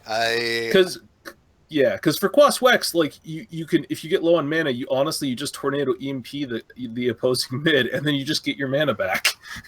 Yep, that's true. That's true. Kimbrel, do you want to say anything about this? I feel like a fool now. No, I'm okay. Okay. I don't play the hero. Maybe it'll make Kyrie not play the hero as much. I don't know. No, dude, Flubb likes him on that hero. I don't know if you heard him when he was talking about that. He likes Invoker. He's going to be picking Invoker for Kyrie a lot. Oh, yeah. Dude, he's fine Invoker. He plays like that hero really well. It's just a matter of his positioning on that hero. But anyway. Yeah, that's him on every hero. Don't get me started on AM. I got to go. Like, my brother's picking up the dogs. So there's going to be dogs barking and stuff. I'll be right back, though. All right, just mute yourself, and we'll catch you later, bud. All right, so Fafnir's heading out for a little bit. Well, we got the others to finish up, so hopefully we can get through these. We got Relocate, Cooldown, being rescaled from 90, 75, 60 to 100, 80, 60. I think that this is a good thing, obviously, because we need like I said, Relocate was kind of a bigger deal with the TPs. I know, Kimbrel, once again, that this is a support that you don't really appreciate, or you appreciate, but you don't really enjoy playing. So, I'll spare you. I would like to, but one day. But it's just a matter of having the time to learn the hero as much as I would like to. Yep. So, Jakiro, I know you like Jakiro, though, so I'll get your opinions on this one. Level 10 talent. His XP went from plus 20 to plus 25 XP gain, percent. And the level 15 talent went from plus 25 dual breath to plus 35 dual breath. And he got a new cool little form for himself. So his remodel, he looks a little bit better. Yeah. Doesn't have the random foot sticking out of nowhere. Yeah. I mean, those are good buffs. I like them. I had 25% XP gain. Like, you can't really... I feel like for a while, people looked at the XP gain and we were like, man, the other skill's better. Because for a while, the only hero that I ever really got the XP gain on was Bounty Hunter at level 10. But I like those quite a bit. But it's also 10 burn damage. It's pretty big. So, it's 10 burn damage a second, so it's more than 10 burn damage because it's increased burn damage from it. So it's pretty strong. I actually tried him out earlier. No, it wasn't today. It was as the patch dropped. I wanted to try him out. Wanted to get the cool looking heroes, as always, give them a chance. And that burn damage is significant. Like, obviously, you could already burn and then you use the his auto attack that gives the ability to do some burn damage as well. Anyway, that would destroy a creep wave, but you can basically just use your dual breath and it takes down a creep wave. So it's a lot quicker. You don't have to stay there as long, and you can do it from the side without revealing yourself at the same time. So it's pretty nice to have that extra burn damage at level 15. Yeah. I probably still wouldn't go the XP gain on him though. Like 8% spell amplification plus the burn damage. Like I don't know. I just feel like it's a lot more. I think I would still go the spell amp. Right, because all of his spells are spell amped, so it's kind of hard to have a hero that when every single spell gets affected by a spell increase to ignore that potential. I agree. Generally, you want to keep that feel to it. The only way that maybe plus 25 could be better is if you're actually, it sounds weird, but if you're mid and you're trying to like end the game early, or if you're like an off lane or something and you're trying to just push down towers as fast as you can, and you just need the bonus XP to just even out the problem that focus push offers. Juggernaut, he got changed a little bit. He got a nerf. The healing word bounty got increased from 25 gold to 75 gold and XP. The 75 gold is significant. The 75 XP is very significant. Gives you quite a bit of a buff, especially if you're solo and you're just taking out the Juggernaut. Let's say he's mid and you manage to kill that bounty, that that ward to be able to give yourself that extra XP over top of the Juggernaut. Very, very useful. What do you feel about this? Do you think it's a nerf for mid or safe lane or just him in general? I mean, it requires you to not be as lazy. Like, I know a lot of people would just, just group them together and walk around or not pay attention where they're putting the healing ward. So it just requires a little bit better micro, I guess. That way you're not getting it killed and you're able to still heal up and heal your team. But yeah, it's a nerf all around, I think, wherever he's at. Mm-hmm. So, I mean, if he's mid, then yeah, you're giving the XP and gold to the mid player, and if he's safe lane, you're giving that XP to the off lane who you don't want getting XP. So, yeah. More important question: do you like the new form that he's in? Do you like the new Arcana? I enjoy it. I like it. However, I do agree with like the majority of Reddit that it would look much better if it were red or orange instead of the blue kind of PA looking type thing. But I do enjoy it. I think if I were playing carry more often, I would play it. I can't stand it, man. That sword dragging across the ground. Yeah. Oh god, that's a little weird. Nails on a chalkboard for me, man. I don't like the noise constantly in my game, and it is going to be there until for the next 5 months. It's just gonna be. I'm gonna have nightmares about like Freddy coming after me or Jason or something, and just constantly that noise. So I need an Arcana that I would use. Like Lena's the only hero out of all of them that I think I like. Lena's probably one of my best mids, but and I really enjoy her as a support. But I really want more support Arcanas. Like, please. I mean, Io, man. I voted for Io, but I know you're not a big fan of Io either. So I wanted a cube, man. I just wanted to be like a game cube and just like go around. just a disco ball or something. Exactly.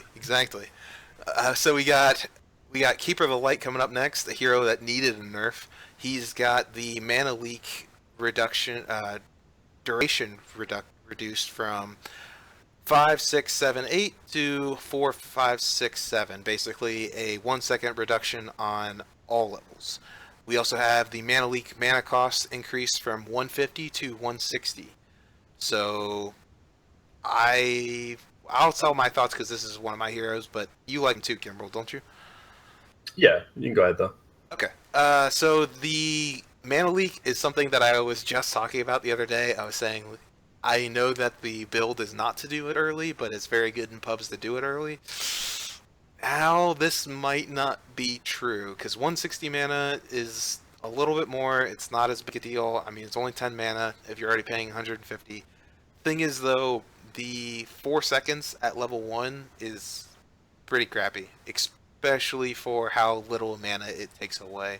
So you have to get it to level 2 to make it useful, and putting up that much time and effort into something and then not having the kill potential of what the blast does is very, very harsh on your hero. Having the ability to drain out a lot of their mana or make them sit there and take a big wave nuke is obviously what the hero is about, and cutting down 1 more second of time that you can charge up your laser, then that's just going to be more of a problem. Kimber, what do you feel about this hero? I agree with you. I think he's still a good hero overall. I think, especially in like a tri-lane situation.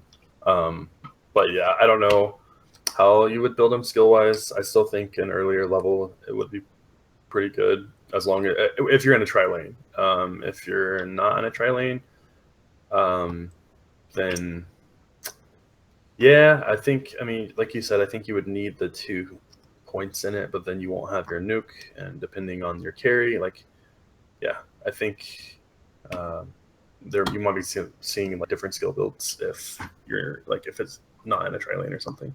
Yeah. Okay, so go through a couple of these real quick. Kunkka, he's got 15 talent. His level 15 talent was plus 15 move speed. Now it's plus 20. Whatever. If you're gonna pick it up. With Legion Commander, level 25 talent got changed from plus 25% cooldown to a minus 8-second on press the attack cooldown.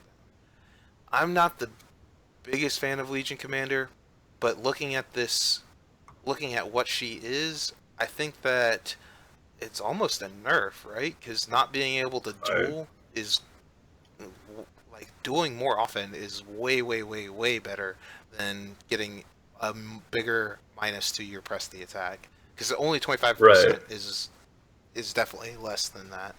Just spamming the ability is nice, but it's nowhere near as important. Right, I agree. I mean the lockdown from duel is definitely more important. That would be 7 second cooldown on press the attack, which I guess, or no, I'm doing my math wrong. Hold on, sorry, 13 minus 8, 5. Sorry, I was looking at the wrong skill. That's a 5 second cooldown. Like that's, I don't know. Yeah, it's a nerf in my opinion. Yeah, it's if you can duel more, man, that's more damage adding up, and that's more time. Just it's kind of a big nerf, actually, in my opinion, for a hero that was okay. It wasn't the problem to begin with. So we also got Leshrac. His level 25 talent went from +2 Lightning Storm slow to +3 seconds. Not that big a deal. We got Lich. His level 10 talent was increased from +15 move speed to +25. His other level 10 talent was +125 to +175 health. And his level 15 talent is -3 seconds on Frostblast cooldown to -4 seconds on Frostblast cooldown. Overall, I mean, it's not going to make the hero pick that much more. Just, he exists. Don't know really what else to say. Do you actually mind? I'm getting a phone call constantly on the phone right now.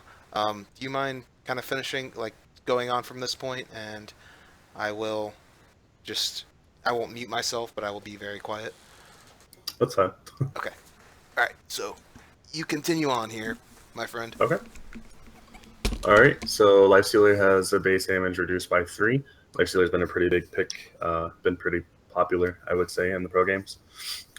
So it's a nerf. I don't think it's Quelling's definitely needed in lane, I think.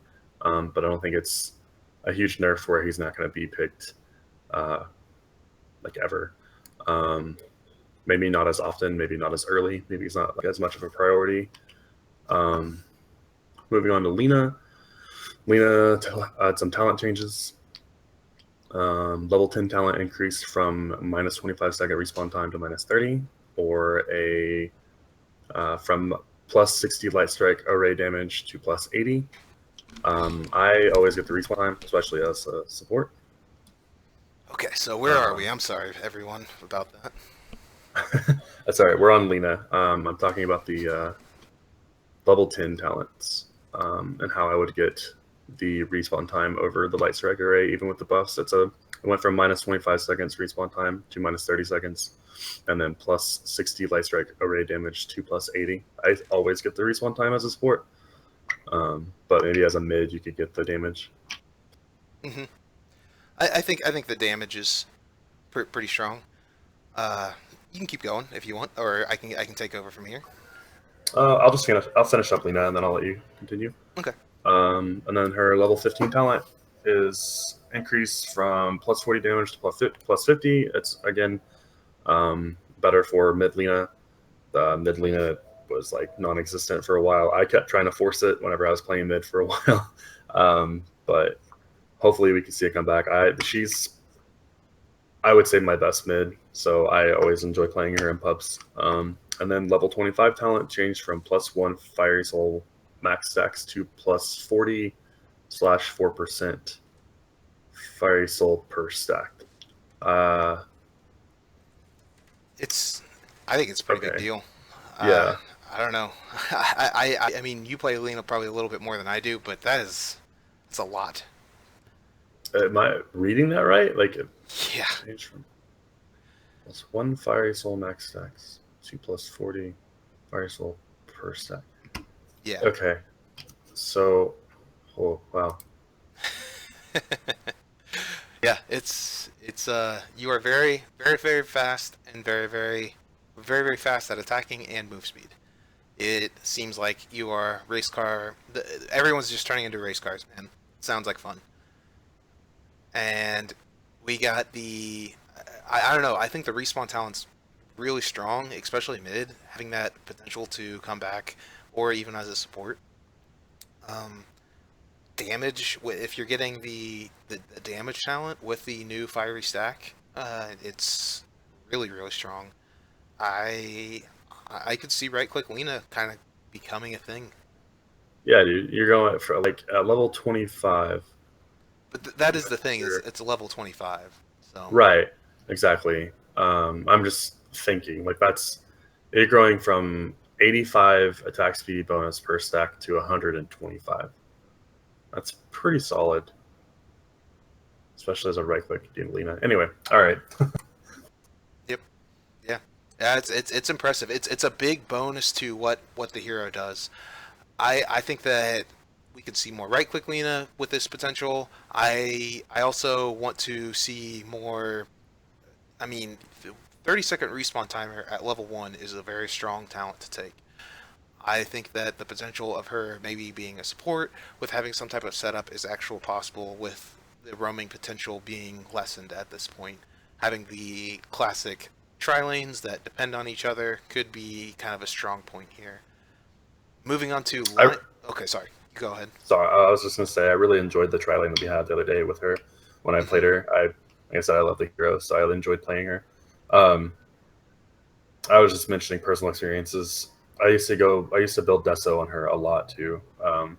Like against, like if I got matched up against like a Huskar or something like that.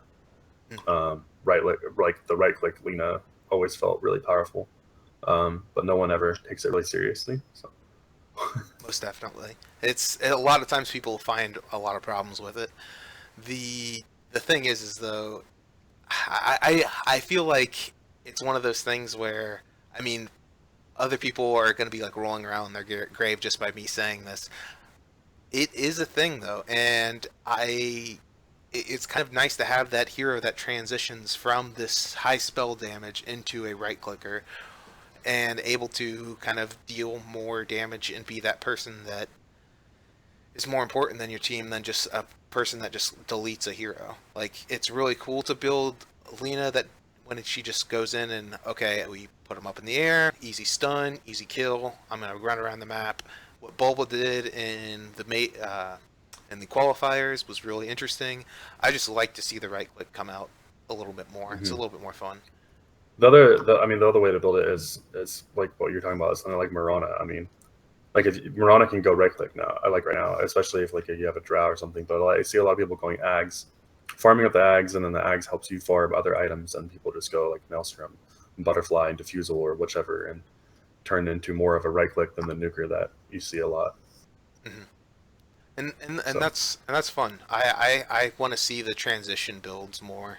That it's something new to Dota. Usually it was really strict that, like, okay, this guy does spell damage, this guy does auto attack, and it's fun to see these heroes get some love on both ends of the spectrum. We're gonna move on to Lion though. Lion's talents have some similar buffs. We got his level 10 talent went from negative 25 respawn timer to negative 30-second respawn timer, and our other level 10 talent went from plus 25 damage. She's not plus 25, plus 45 damage to plus 60 damage. Gimbrel, you're our resonated Lion player. 30, negative 30 seconds, or 60 damage? What do you think is more important? The 30 seconds, so I can hex more people and die more often. Yep. I hardly get the damage. I think the damage is one of those things like we were talking about earlier, is trying to promote possibly maybe one day more int mids, but I always go the respawn time. It's just too good to pass up. It's helpful to take out the wards too, so you're not like sitting there right clicking for 10 hours. But the thing is man, I want to see that Maelstrom line come out again. I want to see the era of Maelstrom lockdown. It's so much fun. I don't think it's ever going to come back, but a man can hope. Man can hope. So we got Lone Druid. Lone Druid's base damage went down by 4. Very much needed. Screw this hero. We also got cooldown, rapid cooldown increase from 30 to 45, so not the infinite rabid cooldown going on, which is very, very nice. And we also have the level 25 talent being reduced from 55 damage to 50 damage, which is not enough in my opinion. This hero is just, I haven't seen him picked any less in pubs. He's still very strong. He still has a lot of potential. It's having the negative respawn timer and the damage and the range is just, it's too much for a hero. They need to change one of them out for a hero that's so based around all of these abilities. I understand it would be dumb to put like cooldown reduction on him or something. I don't know, but I maybe that would be a better talent, you know, to give him one crappy talent at least for the hero, because there's so many other heroes that have crap talents at one point in time. I don't know. That's just my thoughts. Kimbrel, what are your thoughts on him? He's annoying. I don't really. I mean, I've played this hero once or twice. Like, this is another hero that I don't play a whole lot. Yeah, you're the support guy, so Yeah. makes So sense. I don't know. I like how versatile he can be. I know the Lonely Druid is the main build, but with the split push meta that I think we might be approaching, possibly putting. I don't know if you really need to put damage into the bear because he's kind of there to rip down towers anyway. But I do like the idea of him being able to split push. Yeah, the thing But is as a though, hero, I just don't like him. thing is though, if the bear counts as a hero and it's split and pushing down that tower, he's kind of one of the worst quote unquote Yeah. built-in split pushers in the game now, because he adds two more armor that wouldn't necessarily be there for another person, and that's a free. Well, I guess it's not. He's not the worst. He's just not one of the better ones. Yeah, I mean, if he's by himself, it's basically pushing down a tower in the last patch, like, because it's +4 armor with him and the bear there, so it's just the same. But Yeah. I don't know. That's true. So he's gonna yeah, you're right. It's gonna be the same. So he's just gonna be just as strong. Just other people are gonna get a little bit of a buff too, taking it down. Next we got Lycan. He can obviously have that potential that we were talking about. We've been talking about all this whole time, having the ability to split push. I would like to see more Lycan personally. Thing is though, there's not really much to talk about the hero because the only thing that really changed was the level 10 talent got increased from 150 health to 175 health. Nothing really to talk about there. Medusa's level 25 talent got increased from +1 stone gaze stun to +2 seconds for stone gaze stun. Did you even pick up this talent before? I didn't. I think the other one's way better. Yeah, 25% lifesteal is like big time in my opinion. Also, you're not really, most of the time you're not stunning people. Like, they're always running away from you, unless you have something to kind of combo with it, or you're able to stun somebody at the right time or something like that, or they're just idiots and fight into you. Yeah, exactly. So yeah, I mean, you're not going to stun them a whole lot. The lifesteal is much better in my opinion. Oh yeah, me too. So we got that potential. We also have the. All right, so as classic time comes back, Faf is now joining us once again. We do Sorry get about that. No, it's all good. Family calls. I actually had something happen emergency kind of happen that I had to take a phone call during this as well. So all good, man. All good. We got actually Monkey King up next, which we've already talked about, as if you have been here the whole time with us, and hopefully you have. We also have next coming up is Nature's Prophet. Nature's Prophet had some changes to him. His mana cost got rescaled for Nature's Call from 160 to 130, 140, 150, 160. His level 15 talent got increased from +15 intelligence to +20, and his other level 15 talent went from +20 move speed to +35 move speed. Faf, what do you feel, since you just got back? I want to give you a chance. What do you feel about these Nature Prophet changes? I think the Nature's Call one is a pretty big deal. He's really mana limited there. I don't think those talents are enough. I just think he kind of suffers right now from his Treant nerf. Like, he just can't be a lane dominator. So, I just don't think it's enough. Like, it doesn't really enhance his jungle potential, a level 1, and I just don't think the treants are good enough to lane him anymore. So he's kind of this core who doesn't have a place to go. Like, if you could find a place for him, because you can't jungle now, your other lanes suffer too much, and if he had a place to go that where he could kind of fit pretty well, like, he'd be really good. Because global teleport is just too good of a spell. Like, you just turn any fight into a +1 all of a sudden and just get ganks off. So It is he is a classic Ice Frog hero. Ice Frog really likes him, and Lone Druid, which I hate Lone Druid, and I used to hate Nature's Prophet, but I haven't seen him in a while, so my hatred has been abstained for a little bit. Kimbrel, what do you feel about this hero? What do you feel about these changes? I mean, I agree with Fafnir. I don't think he's still very viable. Like I said earlier, with the whole split push thing, like if they're pushing towards that, these buffs are good, but it's not enough to bring him in as often as he used to be in some patches. See, I'm gonna have to disagree with you two. I think that the Nature's Call mana rescale is a pretty big deal. Getting 30 less, being able to cast it 30 with 30 more mana every time in the very beginning is a very, very strong buff to him, and kind of gives him the ability to exist in lane longer. And he can kind of, I mean, he can still quasi jungle, do all the things that he has been before.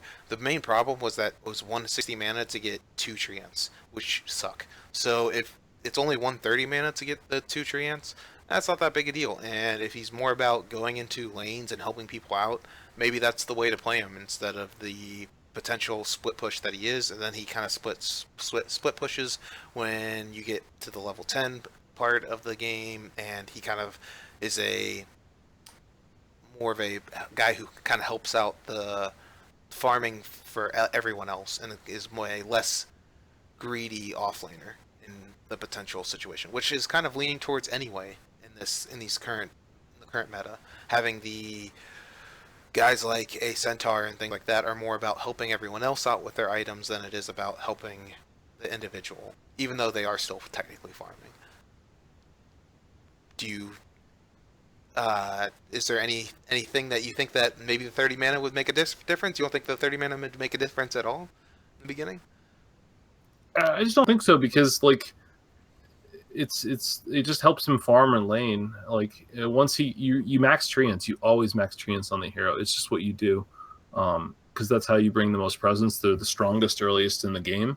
Like, and the team sort of profits we do see when he is picked. He usually picks up a mech, and then like a drums, or like mech and a medallion and stuff like that. But by the time you have the mech, you're level 7, so you have max trees, so the mana doesn't matter. Like, it's the same again. It's true. Okay.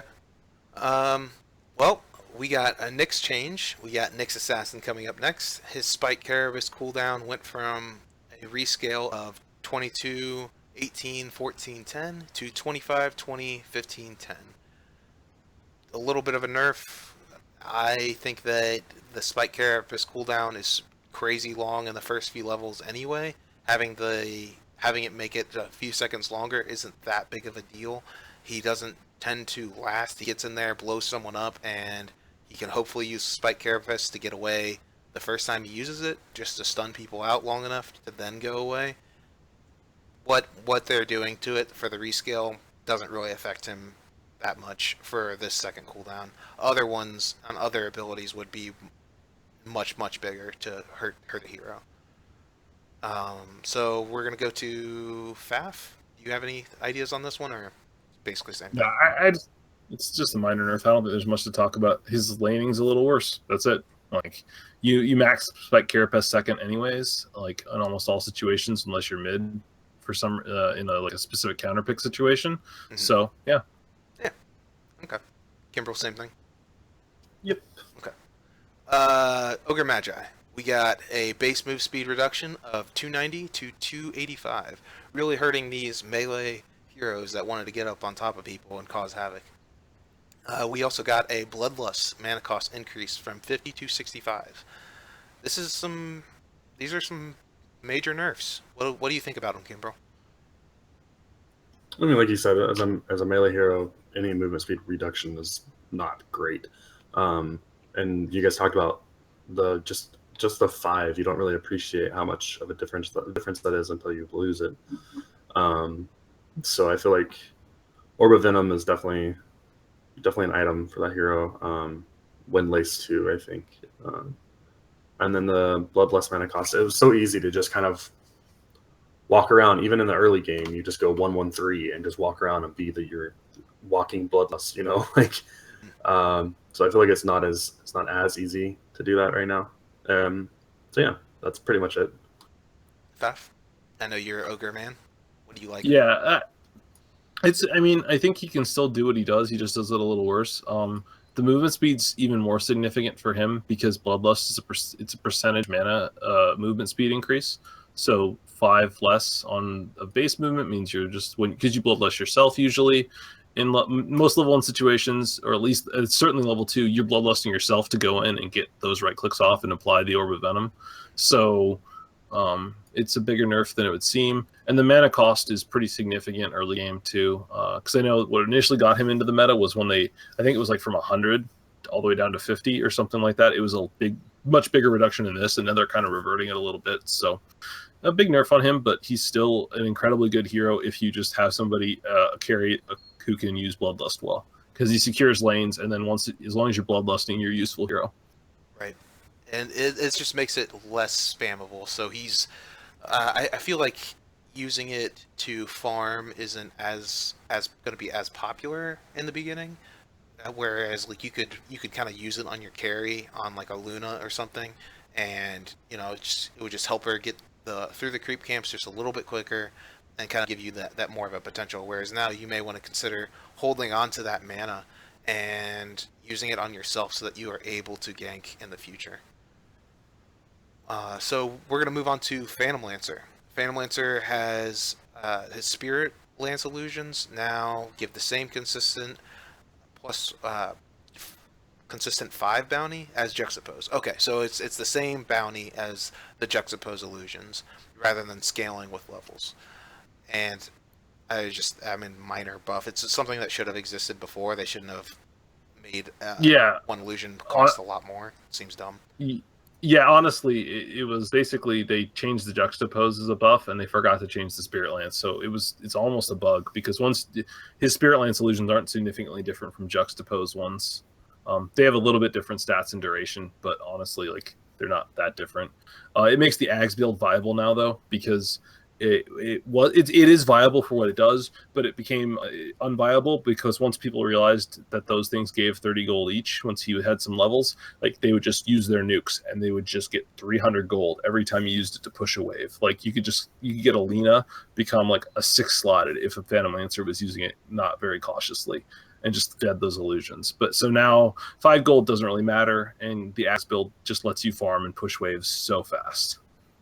Right. Yeah, I didn't even think about that. That's a good point. Kimbrel, do you have anything to add in about Spirit Lance? No, not really.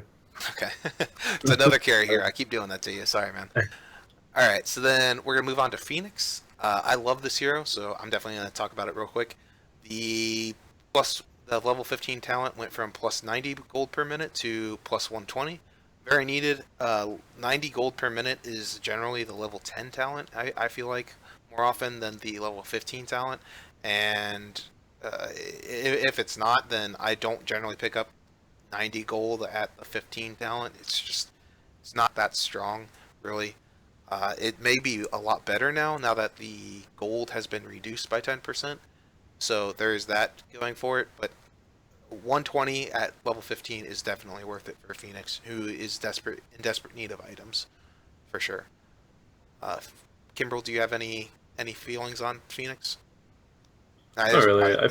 Probably a little silly to keep asking you on these one talent changes. Sorry, man. No, that's okay. I don't. Did you go the 90 gold, or did you go the 5 or the 50 spirit? I went the 50 spirit just because it added some more damage to his talent, but I feel like now like I was saying, the gold is just way too good to pass up. Yeah, that's because you want some items on the hero, and some of the items that he gets, or she, it gets, Yeah. Can be pretty expensive. Like if you go if you go Veil, and then like a Shiva's or an Ags or whatever. Some of the items that he gets though are pretty expensive. So. Definitely. So we'll move on to Puck. Puck's base damage got increased by 3. His level 15, I'm sorry, its level 15 talent got increased from 15 magic resistance to 20 magic resistance. Other level 15 talent went from 40 damage to 50 damage. The level 25 talent got increased from 300 gold to a massive 420 gold per minute. Well, I don't know who to give this one to. I'm gonna go with Faf on this one. Sorry, Gembrel. I'm gonna let him talk on it this time. Yeah, I mean, I think they're solid buffs. I think the hero just, it makes her. She's already a lane dominator, even with her base. Her base damage is okay, but like it's not the greatest. She's not the greatest right clicker, but as a mid, 3 base damage is huge, and even as an offlaner, it's a pretty big deal. Honestly, the other talents getting 10 more damage is good as well, because pucks often you see them get Midas, so they can continue to scale levels, and that lets them do that. The 420 gold, I think, is not that great because the other one's so good. And honestly, like Phoenix Puck is very much a core, so you should already have your core items. And not only that, she's one of the cores that can easily split push and not die. Like very few things can catch a Puck who has like a Blink Yules, and once you're level 25, you should have like a Blink Yules anyways, or like Blink and one other item +1, whatever that you chose to be defensively. So it's kind of one of those things where I think it's situationally. Obviously, if you're stuck in your base and you can't get farm, like you should get it. But I think Puck fundamentally is one of the heroes that can still farm on almost any gain state just by sneaking out and just blowing up 3 waves or 2 waves and then running back home with a TP or something like that. So it's a nice buff. I think it needed one because she's not quite there yet. I just don't think it changes the dynamics of like more scaling mids kind of being the meta right now. But if you have a Puck player, you still like Ed Finum, like you can still pick the Puck for them. And now it's going to be a little better. Kimbrel, how do you feel about these changes? I mean, I like all of them. I know Kyrie plays Puck. I tried playing Puck for a little while when I played mid. These definitely would have been nice, especially the damage increase. I know it doesn't seem like a lot, but it's quite a bit being mid. And then the gold, I actually went the gold per minute one game, and it's just kind of crazy and entertaining watching your gold just rise. I don't know. It's just, but yeah, I mean, I think they're good buffs. Fafnir pretty much touched on every point. So. Yeah, I feel like this. The thing was, is I love the movement speed on the orb. I was all about that before. Like 300 gold, I was like, bang. And that's saying something because 300 gold per minute is crazy. But 420 gold per minute, oh my god, that is some money. You are going to get a lot of money. And Moon shards for everyone. yeah. So I'm just very, very excited about the potential of what, you sit in base and you're just farming like a madman by sitting in base, and that's super fun to have.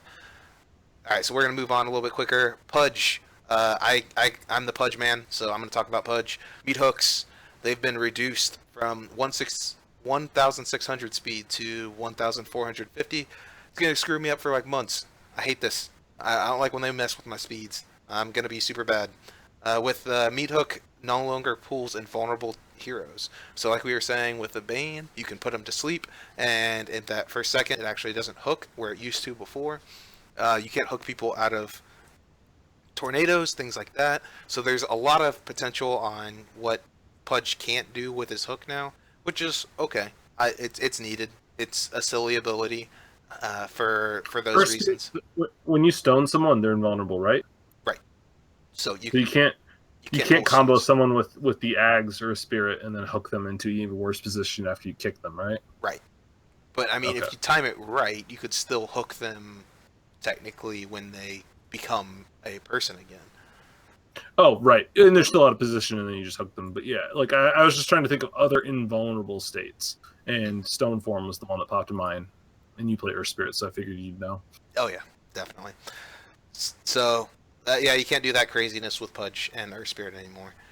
Pugna, he got a little bit of changes, nothing too crazy. Well, I guess there's some craziness.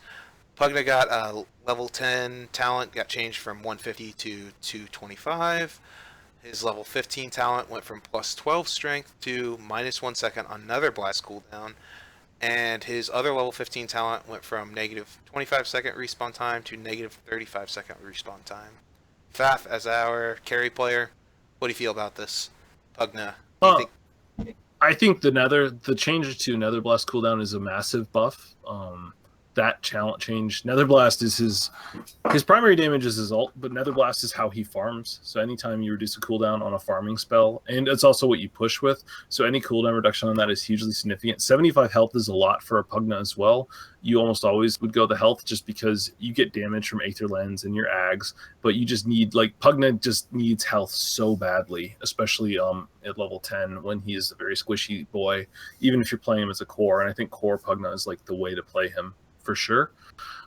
So I think those two changes are pretty significant buffs. Like, he's still a niche hero because he's all in on a push, and then he kind of has to transition into this core who's like defensive and offensive. It's like running a mid Jakiro, except he's better than Jakiro at laning by far. Like, he's just a murderous laner because he's so fast. So I like it a lot. I don't know if you watched Faceless, but they'd run jabs on Pugna a lot. Like a while ago, it was one of their pocket strats where they'd go Death Ball as 4 and then have Black on a farming carry who used the space to get mega fat. And they still kind of pull that stuff out from time to time. So I'm glad. I like Pugna. I'd like for him to be a viable mid again. Or safe laner. You can run him either, but usually it's mid just because levels are good for him. All right, Kimbrel. Fafnir was saying that he belongs in the core position. Do you believe that, or do you think that you can steal him away from the support to the support position with these new talents? I mean, I think he could be a support. I do think he's a better core, but I think you could run him as support. I mean, his talents. You've got the only question I have pretty much is level 15 talent is a minus 1 second Nether Blast cooldown like we talked about, and then the minus 35 second respawn time. I always go respawn time as a support, but as a core, like, which would you favor? Cooldown by far every time. Okay.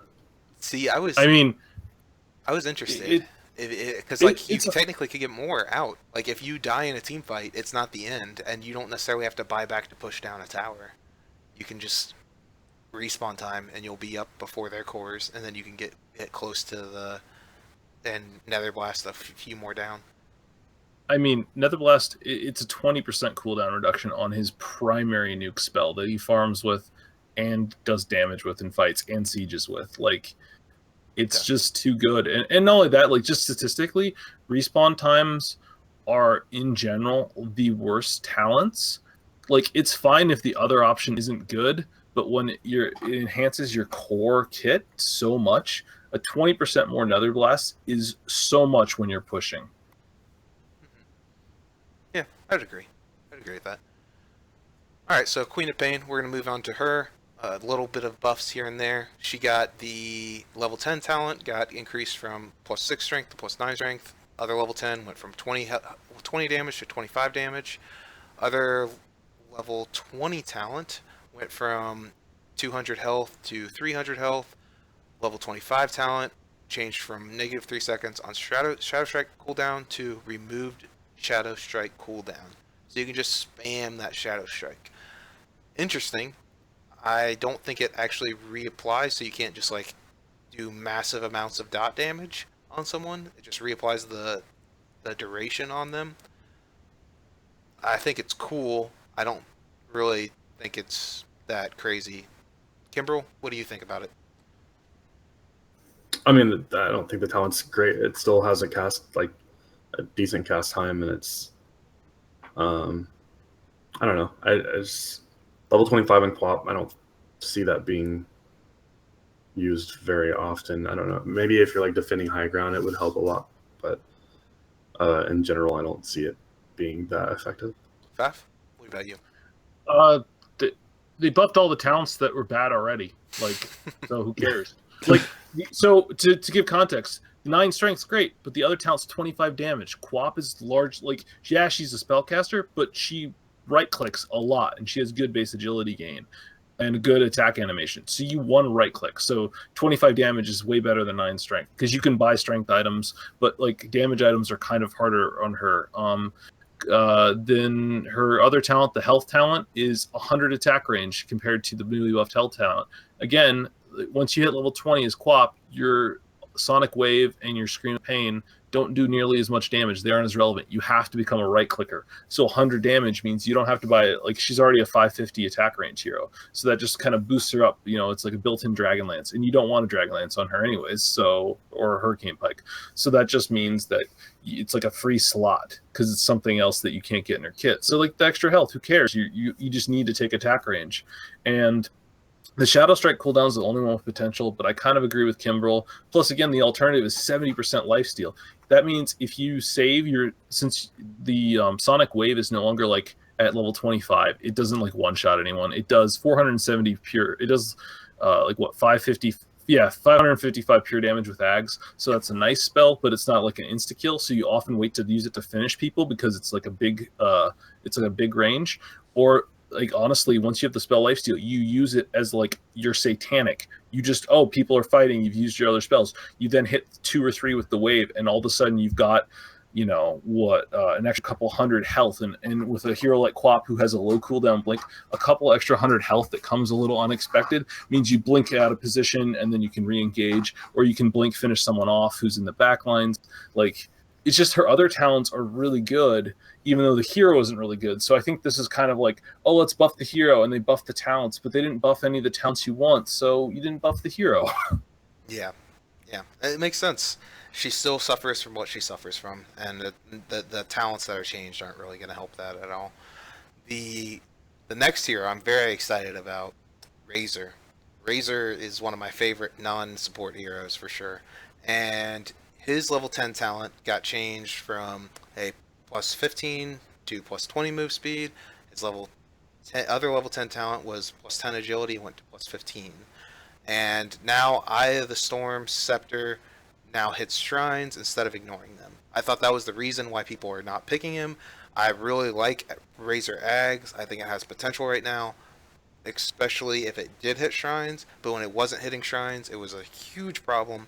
And I'm very, very glad that maybe they saw the full update and they saw me complaining about it, and Valve was like, yeah, we gotta fix that for Flub. I'm hoping that's what it was. But the 20 move speed is pretty much the one you want to go to. I know the 15 agility looks appetizing, and it can be in some games, but you definitely want to be able to chase people down, especially with people getting crazy fast now. And having the shrines is, like I said, it's very good. Do you guys have anything to say about this hero? You think? I disagree with you. I disagree with you on the movement. Like, okay, I think there's 2 ways to build Razor. You can kind of build more right click. There's 3 couple ways, but generally the 2 ways people go is they kind of go Dragonlance, like right click builds, like they build the damage and then they, you grab the movement speed. But I really like the build where you go early movement speed items. You always have a Windlace. You get early boot to travel, like maybe 2nd or 3rd item after you've got some core beef to you and stats. And I think 15 agility is a lot of agility. Like, if you just look at the like how much the item costs, 20 movement speed is a Windlace, right? So an inventory slot plus 225 gold or 35. 15 agility is over 1,000 gold worth of agility. That's a lot. So I just feel like I think they're both good because movement speed's so key to his kit, but I'd rather just spend a slot on a Windlace and then just get 15 agility and help him scale better. Why not have both? Why not guarantee that you're on top of that person stealing damage? Right, but and you play Razor more than me, but I played him a fair amount. I just prefer the agility, and then I just itemize for movement speed more. Yeah, makes sense.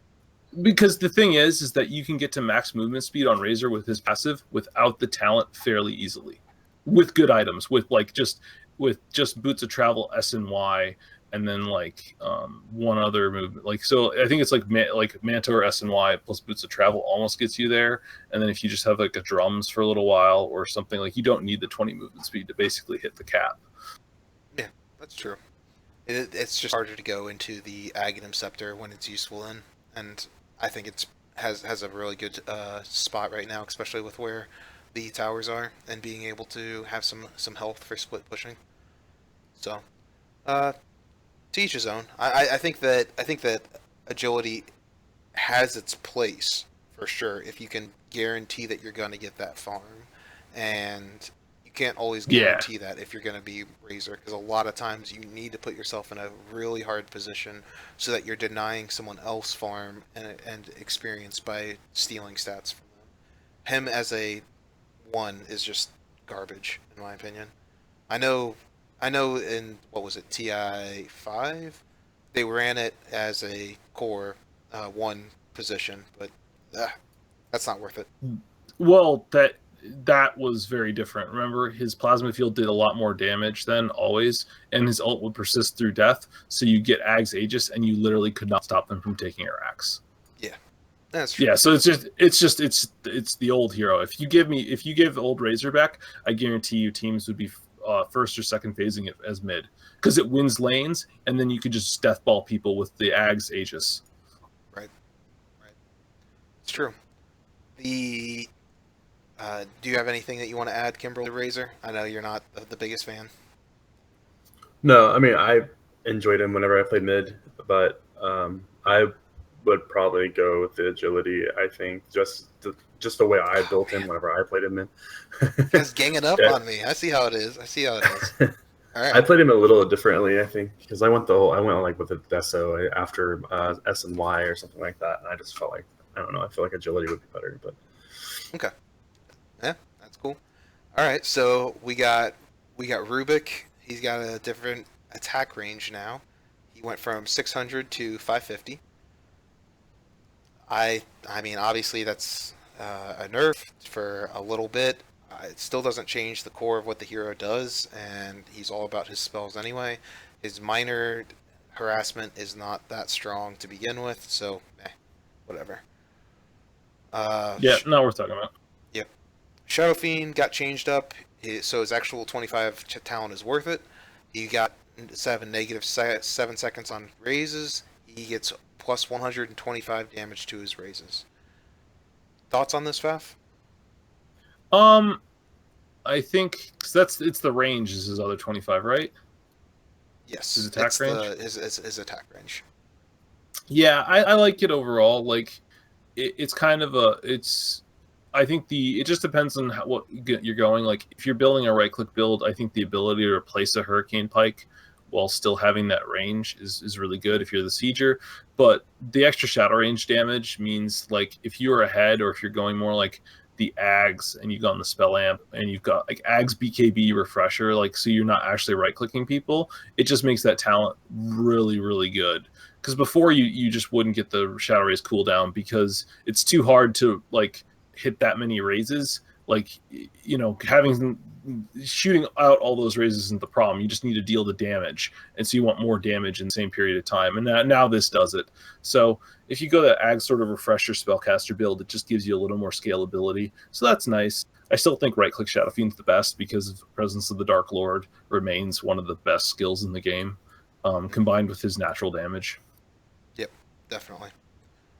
All right. Something I've been looking forward to this whole time. Shadow Shaman.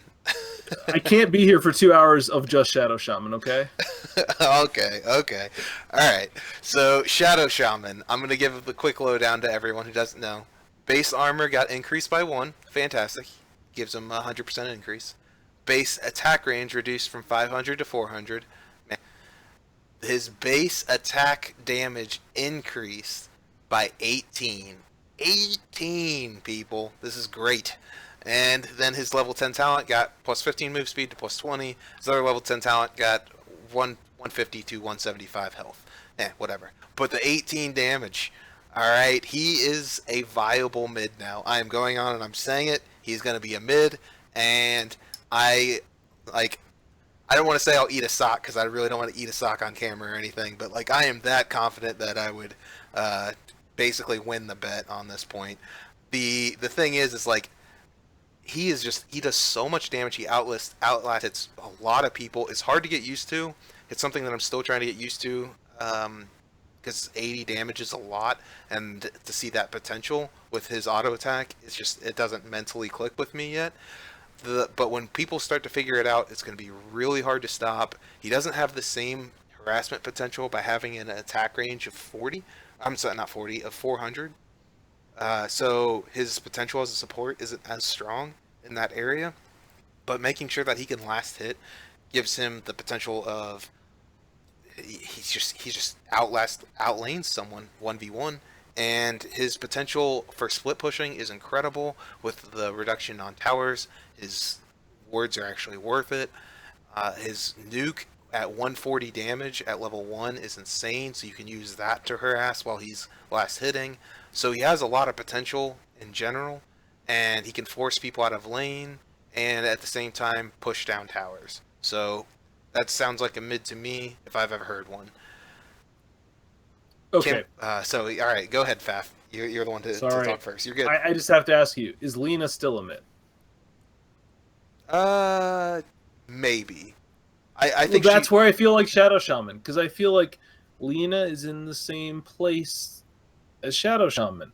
She's a devastating laner. Her attack range is amazing. Yeah, her animation sucks, but her attack range and her nuke, her Q, are amazing lane skills. So just like Shadow Shaman, she's got these great things that help her lane now. But I feel like the core issues of why Lena doesn't keep going mid is kind of remain. Shadow Shaman is just very gankable. Now you can obviously set up your own ganks, like Shadow Shaman plus one. Any hero who does any damage is a kill on almost any mid. So that's better than Lena because he sets up people reliably. So that's kind of better. But like I feel like he's just kind of a niche mid pick, and for kind of like deathball-y sort of use wards to just force down tower strat. I just don't think he's somebody you can pick all the time. I think he's kind of in the same zone as Pugna, if that makes sense, where he definitely is a viable mid, but not going to be one you can pick up every game, and certainly not a top tier one. Disagree. I disagree wholeheartedly. He's going to be so strong, man. It's so great. I can't wait. Kimbrel, what do you feel on this? Good luck convincing Kairai to play him because he's not an aggressive mid.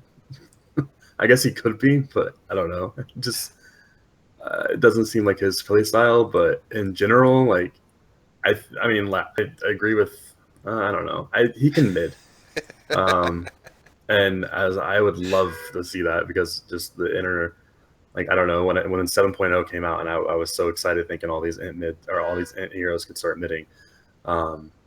He was one of them along with like Warlock, but I don't know. Like it's huge. 18 damage is huge, so being able to last it is big time. So I honestly think that's what they're trying to push him towards as playing mid, but he's definitely, I don't know. It's viable, but I don't see it happening a ton. Oh, it's happening. It's happening now. It's happening in the streets. I'm gonna be leading the charge, my friend. So do you need to go, or do you want to finish it up? Yeah. Okay. No, I gotta go. All so right. I will see you guys later. Have fun finishing up. All right. Catch you later, Kimbrel. All right. Later, Kimbrel. See ya. All right. So we got Slaughter. He's going to be changed up a little bit. He's going to get some nerfs here. We got. All right. Let's see. We got the Silver and Crush stun duration got changed from 1.5, 1.75. 2 and 2.25 to 1.25, 1.5, 1.75, and 2. His Corrosive Haze duration also got changed from 25 to 18. I'm a really big Slaughter player, but I'm going to let you go in on this one first, Faf. I mean, it's just one of those incremental nerfs. I think the stun time one is significant, but it's hard to notice. But it will mean you just miss kills. Like you miss kills that were close, and you're just not going to get them. The slow didn't get nerfed. The slow is still just 2 seconds, so that's kind of nice because the slow is one of the big reasons you could kill people, and people forget about it because the slow happens after the stun. But like that's still good. I think the Corrosive Haze duration is maybe even bigger because 7 seconds of uptime off of that is so huge because Corrosive Haze just let you chase so efficiently and gave you so much vision in team fights. Like you see cores pick up mantas and lotuses just to get it off. like that's how big it is. Like people itemize against it, and it only lasting 7 seconds less. Like it's just a lot harder to chase someone down. I just think, you know, he's still primarily support nowadays because of like people figured out how to shut him down in the off lane pretty well, and then they just run to the jungle if he's not there and kill him. So I think he'll still be a good 4, but I just don't know if he is going to be first pick potential anymore because he lost so much stun duration and so much uptime on Haze. Yeah, that's true. I think the haze is the thing. Like you said, it is very, very strong in potential what it can do. The just when it was on someone for 25 seconds, it made it very, very hard to be able to pull back and smoke gank. Whereas now, you know, it exists, it has that problem. It's more of like, yeah, it exists during the whole team fight and it will stay on them, but it's not the attention getter that it once was. And it seems to be that that's what they're paring back on it. They lessened the amount of sight that it gave before, and now they're lessening just the general effect that it lasts on someone so that you can't get that bonus information that a lot of people value before. So I think it's good. They need to keep Slardar at a reasonable level now, and I was afraid that they would nerf him into the ground, but it seems like they're finding the right way to nerf him. Spectre. She's up next. She has a couple of minor buffs. Just going to run through them real quick. I know you're a Spectre player. If you want to say something after I'm done, I'll give you a little spot for it. Level 15 talent increase. Got plus 15 move speed to plus 20. Level 15 talent, plus 6 to all stats to plus 8. Level 20 talent, plus 15 to strength to plus 20 to strength. And our other level 20 talent is plus 25 attack speed, or was plus 25 attack speed, to now 30 attack speed. Thoughts? It's good. I mean, she has a really high pub win rate, but that's because pubs don't end games, and she's like the ultimate comeback hero. And she is a carry that provides a lot of team fight, which a lot of carries don't. And like, she's like idiot-proof team fight because you hit R and you're going to provide the team fight because you give vision and do damage no matter what. So like, you always do it. It's not like you have to execute. Like, but she like her core issue is still a laning phase. They didn't buff her there. I kind of like that. She's meant to be weak there. I like that they're giving her a little buff. I like playing her.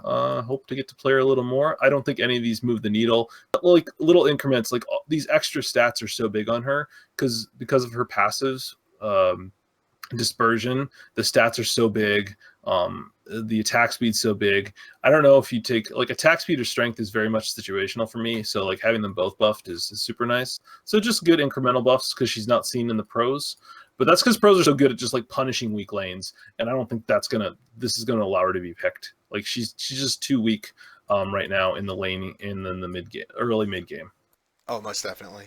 She just has too much to that. I mean, there's a lot of people that have the potential of harassing at this point in the meta as well, and there's other people that are getting better at it, like Bane and things that we were talking about before. And the people who are getting worse at it, like Ogre, don't have the potential of really falling off the map.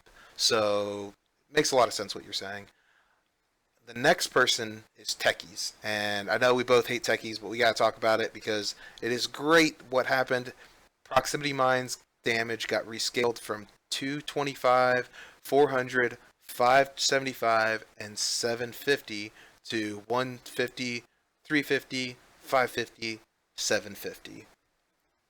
I know you have a lot to say about this, so I'll let you talk first, Faf. I don't have a lot to say other than it's great. It just means that he can't like Techies literally with prox mines. If you went into trees, you could just man mode almost any hero short of Spirit Breaker and Ogre and just kill them if they weren't really fast at clicking them, or if they didn't have a quell to cut the trees so they could see and click the mines. So it's good. I'm glad they reduced that potential. When he hits max mines, they're back to where they are. Once they're maxed, that was fine. It's just his early laning stage was too strong because he could just hide in the side trees and just mine them up, and then it just was a lot of pressure. The top techies, they just get like 2 null talismans like very early, and they just right click you from the trees. And unless you have someone who can break trees or someone who can move him out of those trees, that was his land. You could not go there. And so that was not, it wasn't a safe lane anymore. It was safe lane with like a little fiefdom of techies. And if they had a Pudge or somebody who could toss you in there, which I know it's gimmicky, but like that happens, they can just kill you, or they can always just run there. So I'm just glad it's nerfed. It also nerfs his farming potential pretty hard. So like, I know a lot of people like to play him solo off lane, and some of the best techies players do it, but I think that's just because the best techie players will always get farm. So I think he's just definitely a 4 in aggro duos pretty much always now. Yeah, makes sense. I think similarly. I do think that there's a potential of, because they're rescaling the mines back, that it's more important to go for the suicide. And I think level 1 suicide is definitely the potential at this point, and it is like the style to play, because 150 damage compared to 225 is a massive nerf to damage. And if you don't have that potential, you just basically, I feel like you use him in a duo off lane, but you kind of pick another guy that can kind of blow up just another player, and you just 3-man bottom, get a first blood, have him jump in, and then maybe have techies go top and duo top, or duo or have the other support that helped get a gank go back up to top and duo from there. So I think the mining techies isn't going to be as much as a problem in the very beginning, which is enjoyable. When you, the problem I have with the hero is when you just like have to ignore all pretenses of farming and just buy wards for this ass that exists, or buy a quelling blade with a new patch on how it works. So I'm happy. I'm happy about the changes. Yeah, the other thing I'll say is the XP change massively hurts him, because he is one of those heroes that has a huge power peak at 3 before, and now it's even more so with the damage reduction. So like him getting level 2 is a big deal, him getting level 3 is a big deal, and him getting level 5 and 6 are also big deals. So the XP changes really hurts techies. So like I think you also probably have to lane him. I also wouldn't be surprised if this nerf is entirely aimed at jungle techies, because people had worked out how you could jungle him pretty darn efficiently, and this amount of reduction of his mine damage, I'm betting, screws up that timing entirely and might make it even non-viable. Right, and that's good. The weird jungles are always something that it's the Necro Ancient thing, like no, yeah. Don't want. You don't want it in a game. It's just not fun, and it's not productive for the game. And it's like, yeah, we could play a 4v5 Dota game and maybe win it, but I don't really want to do that whenever I queue. So I'm glad when they get rid of stuff like that. We're going to move on to Tiny. Tiny got a increase to his move speed at level 15. It was plus 20 to his move speed. Now it's plus 35. And his damage talent went from plus 45 damage to plus 60. I know you and Scrunk were talking about this talking about making his combo better. I don't really think the 60 damage is going to do anything. I think they have to do something with spells, right? Because this is, I don't know. Tiny's just going to be weak. Yeah, I don't. The move speed is nice, but he just heroes are too tanky now. The addition of raindrops, the increase to base health, and the increase of slots. Like, things are more slot efficient, so everyone can carry a stick now. Everyone can carry a raindrop. Everyone can carry like a casual health item, whether that's treads, whether that's like there's more gold on the map. I just think he just needs his combo. Like, he's like Ember Spirit without the spell amp. Like, kind of like he just hits this mid game point where his combo doesn't kill people enough unless they are like Crystal Maiden Lion. Like, they're actually the heroes that are just designed around being squishy. And he's not viable because this meta is more tanky heroes. And even then, even the squishy heroes, like, they pretty quickly get too strong for him to kill. So I don't think these talents help. Like, it helps the traditional carry Tiny, like a more traditional carry Tiny, who gets ags and just gets attack speed and starts slamming on people with his cleave. The 60 damage, like, that's a big deal. The 15 extra damage, but like that build isn't really good right now with the meta, because that build relied on stacking with IO usually, and like it relied very much on stacking, and stacking isn't a thing anymore. So yeah, the thing is though, I do think that Tiny could have some resurgence in the idea of having the Moon Shard being able to give to him. Maybe you could have someone else in the game farm him a Moon Shard and make his auto attack worth it. He's completely viable as the other core for a Alchemist lineup. Like, I don't know if he's the best for it, but he totally is, because like Alchemist lineups, if you look at them, there's always another core who can do a bunch of damage, because Alchemist, especially with the Manta Radiance build being the thing, actually doesn't do that much like damage. Like he radiates a bunch of damage, but like for like the equivalent farm, he doesn't actually do that much damage. He's just very tanky and does a lot of ambient damage. So you want somebody who can burst, and Tiny kind of fits that mold. And all of that, Tiny has a lot of good item choices. And if he can be gifted an Ags and then gifted a Moonshard, like that just means you can kind of smooth over the inefficiencies of the farm of Alchemist literally eating the whole map. Since he can now feed 8,000 gold of items that are actually super effective on Tiny. So I'm sure we will see that tried, because a lot of teams like Alkstrats right now, it's one of their pocket picks, and they'll pick like Jug with it, because Jug's a hero that can, and I think Jug's a good combo for this too, with the Moonshard chains. So I think Tiny will get some run there, because Jug will be banned probably in some of those situations, because he's a common ban. I wouldn't be surprised if we see a team pull out like a last pick Tiny or a fourth pick Tiny to pair with their Alk that they picked up. Yeah, could be really interesting with the way that it's set up on that. I was excited when I saw that. Could be taking the hero just in a completely new direction. The Treant Protector changes are very, very strong. I'm really enjoying them. Obviously, it's strong on the nerf side because he needed it. The Eyes of the Forest got a cooldown increase from 25 to 35. We also got the Nature's Guise Fade Decay. Got rescaled from 6, 5 to 2. I'm sorry, not decay, delay. Got scaled from 6, 5, 4, 3 to 7, 6, 5, 3. So pretty much at all levels except for the last level. It takes one more second to get into the invis. That's very, very good. And his alt staff isn't as strong as it once was, which is very important, because that was the only way to build him. You had to get alt staff, and you had to ward up their jungle to farm out their jungle and make sure they got no farm. It was super strong, and I want to see Trees build into a different path, and that's good. Plus his potential in lane was crazy. So, Faf, what do you feel about this hero? I don't think the Eyes of the Tree one is that big. Like, the Ags build is strong, but like I feel like what made the hero good was how much his laning potential and his global potential, and then the Ags is like your late game security blanket. And while that is a nerf, I think the defade delay is pretty huge, because his Nature's Guise was just like a great value point, and a second is a long time. And his other skills are really good. Like, you need to get Leech Seed to get those kills, so you have to get a point of that. And then armor is incredibly good too. So it's just very difficult to prioritize now. So I think it's good overall. And again, he's another hero that's hurt by the XP change, because he could do a lot with level 3. So anytime it's harder to get to levels 2 and 3, because level 1 he's good, level 2 he's a killer, because Leech Seed is a slow that also heals, which lets you dive. So any delay of level 2 is a big deal for Treant.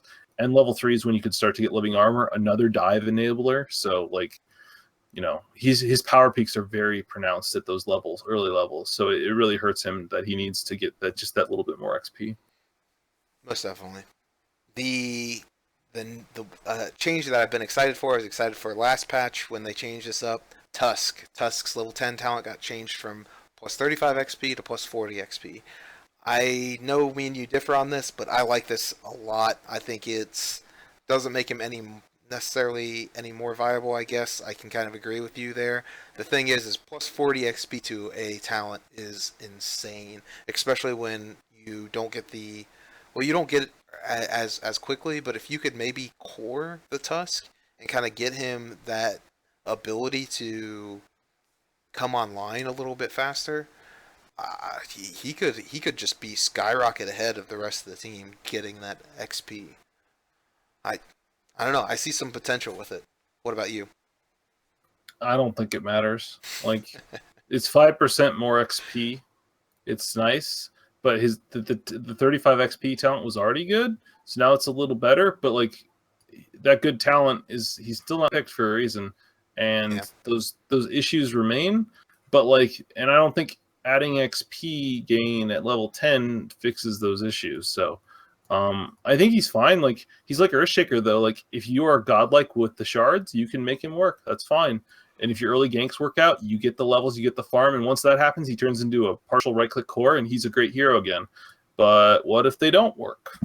Well, then the XP talent doesn't matter. And his shards just used to do more damage. His ice sigil used to be better, and his snowball used to do a lot more damage. And that's why he's not good anymore, is those things got taken away from him. So unless those are given back or his base damage goes up again or something, he's still just going to be kind of a niche pick if you got a Tusk player. Because there are games that are godly Tusk games. And if you are a good Tusk player and hit your shards and get those kills, like you're going to have a good game.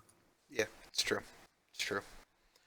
All right, so Undying got a little bit of a buff, nothing to write home about. His talent from level 20, his level 20 talent too.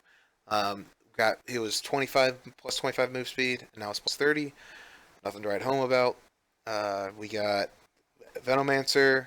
His level 10 talent went from plus 20 XP to plus 30 XP, and his other level 10 talent was plus 20 movement speed, went up to plus 30.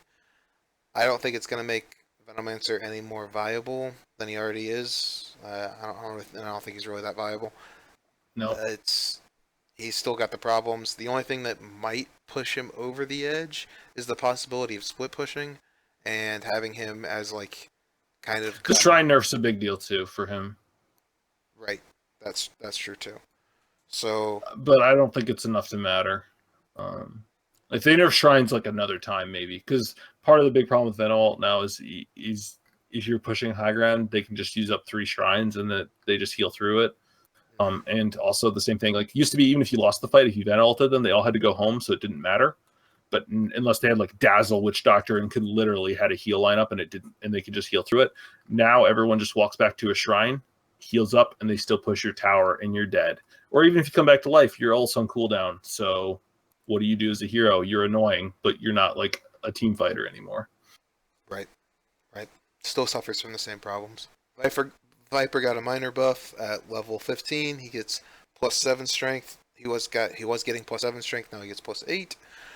Visage gets at level 10. His talent increased from plus 25% XP gain to plus 30.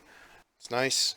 And the bigger thing is the Familiar's HP rescaled from 300 to 500. Sorry, 300, 500, 700 to 400, 550, 700. Faf, thoughts? It's a really big deal. And the reason is that 300 HP, once they nerfed him from his 7.0 original glory, is actually a max level nuke could kill the birds. If they weren't close enough for Gravekeeper's Cloak. So like one Lina nuke would just kill them. And then Visage is not a good hero anymore. Now with 400, they can actually survive that one nuke. So that's a big deal. I don't know if it's going to make him that much stronger. Like if you're a Visage player, it gives you a lot more leeway. I like that though, because he was probably too strong when they first made the changes because his win rate was really, really high. And now hopefully this is a happy medium. It'll be interesting to see what Visage players think. Yeah, definitely. All right, so next we got the Weaver man. Weaver is got some significant nerfs. He's got base damage reduction by 3. He's got a movement speed reduction by 5, where it went from 290 to 285. And then his level 25 talent was magic resistance of plus 25, and it went up to 35%, which is cool, but I mean, the other stuff about the hero hurts him way more. Faf, I know you love your Weaver. I'll let you talk. They're just big nerfs. Like move speed is important because no boots build is kind of in vogue. So any base move speed is pretty devastating because the more you have to use Sakuchi to move, it's just worse. Yeah, it just kind of sucks to have less move speed on a hero that has low range anyways, especially early levels. It's mostly a nerf to his laning because once you have max Sakuchi, the move speed is pretty irrelevant because you're like only have 2 seconds where you're not max move speed when you want to move. So it's easy to reposition. But like, and same with base damage. Like the base damage is all about his base damage is already kind of bad because he gets Geminate attack very early. So it just I think this really hurts the support weaver, which we haven't seen that much lately, and so maybe that's not going to be as viable anymore, especially since you don't get levels. I think safe lane or like aggro duo lane core weavers is still going to be fine, just a little worse. I think he'll still be valid. The level 25 talent, I've gone the magic resist before.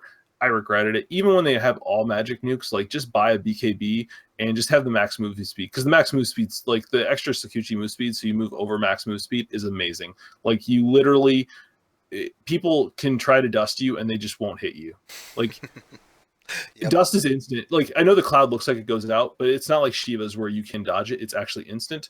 But literally, if you hit Sakuchi and they don't instantly hit dust, you actually will just get out of the range of the AoE of the dust. It's amazing. And it's the same with AoE spells. Like if you see that chrono coming and the time he has to raise his stupid arms, there's a decent chance you just get out of the chrono. It's too good. Like even you'd have to get it up to like 50 or something stupid to where you're like Huskar levels of immunity for me to consider it.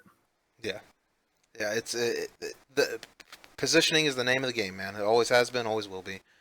That's the other thing. And I know, like I said, bootless build is in vogue, but like even if you do go boots because you want it, like once you have the 25, you literally just keep TP boots as a TP. They're your TP scroll. And an extra slot when you're a core that farms fast and can utilize the item well is worth way more than just magic resistance. Like you can buy a BKB with that extra slot. Right. Yeah. Very, very true. All right, so we're going to be talking about the Wind Ranger. I love this hero. Her new like support build that we saw recently in the past, it's almost been 2 months now. It's been a month pretty much. And she's been a little bit more popular in my opinion, for myself at least. She has a couple changes here. Her cooldown for Wind Run went from 13 seconds to 12 seconds. Her level 10 talent went from plus 25% wind run slow to plus 30%. And her level 25 talent has an increase of, instead of minus 6 seconds to power shot, minus 7 seconds to power shot. Really, it's not that big of a buff overall. I love the idea of machine gun Wind Ranger, just having that Gatling gun of arrows going. Sounds like so much fun. Make it like no second cooldown. Sounds even better.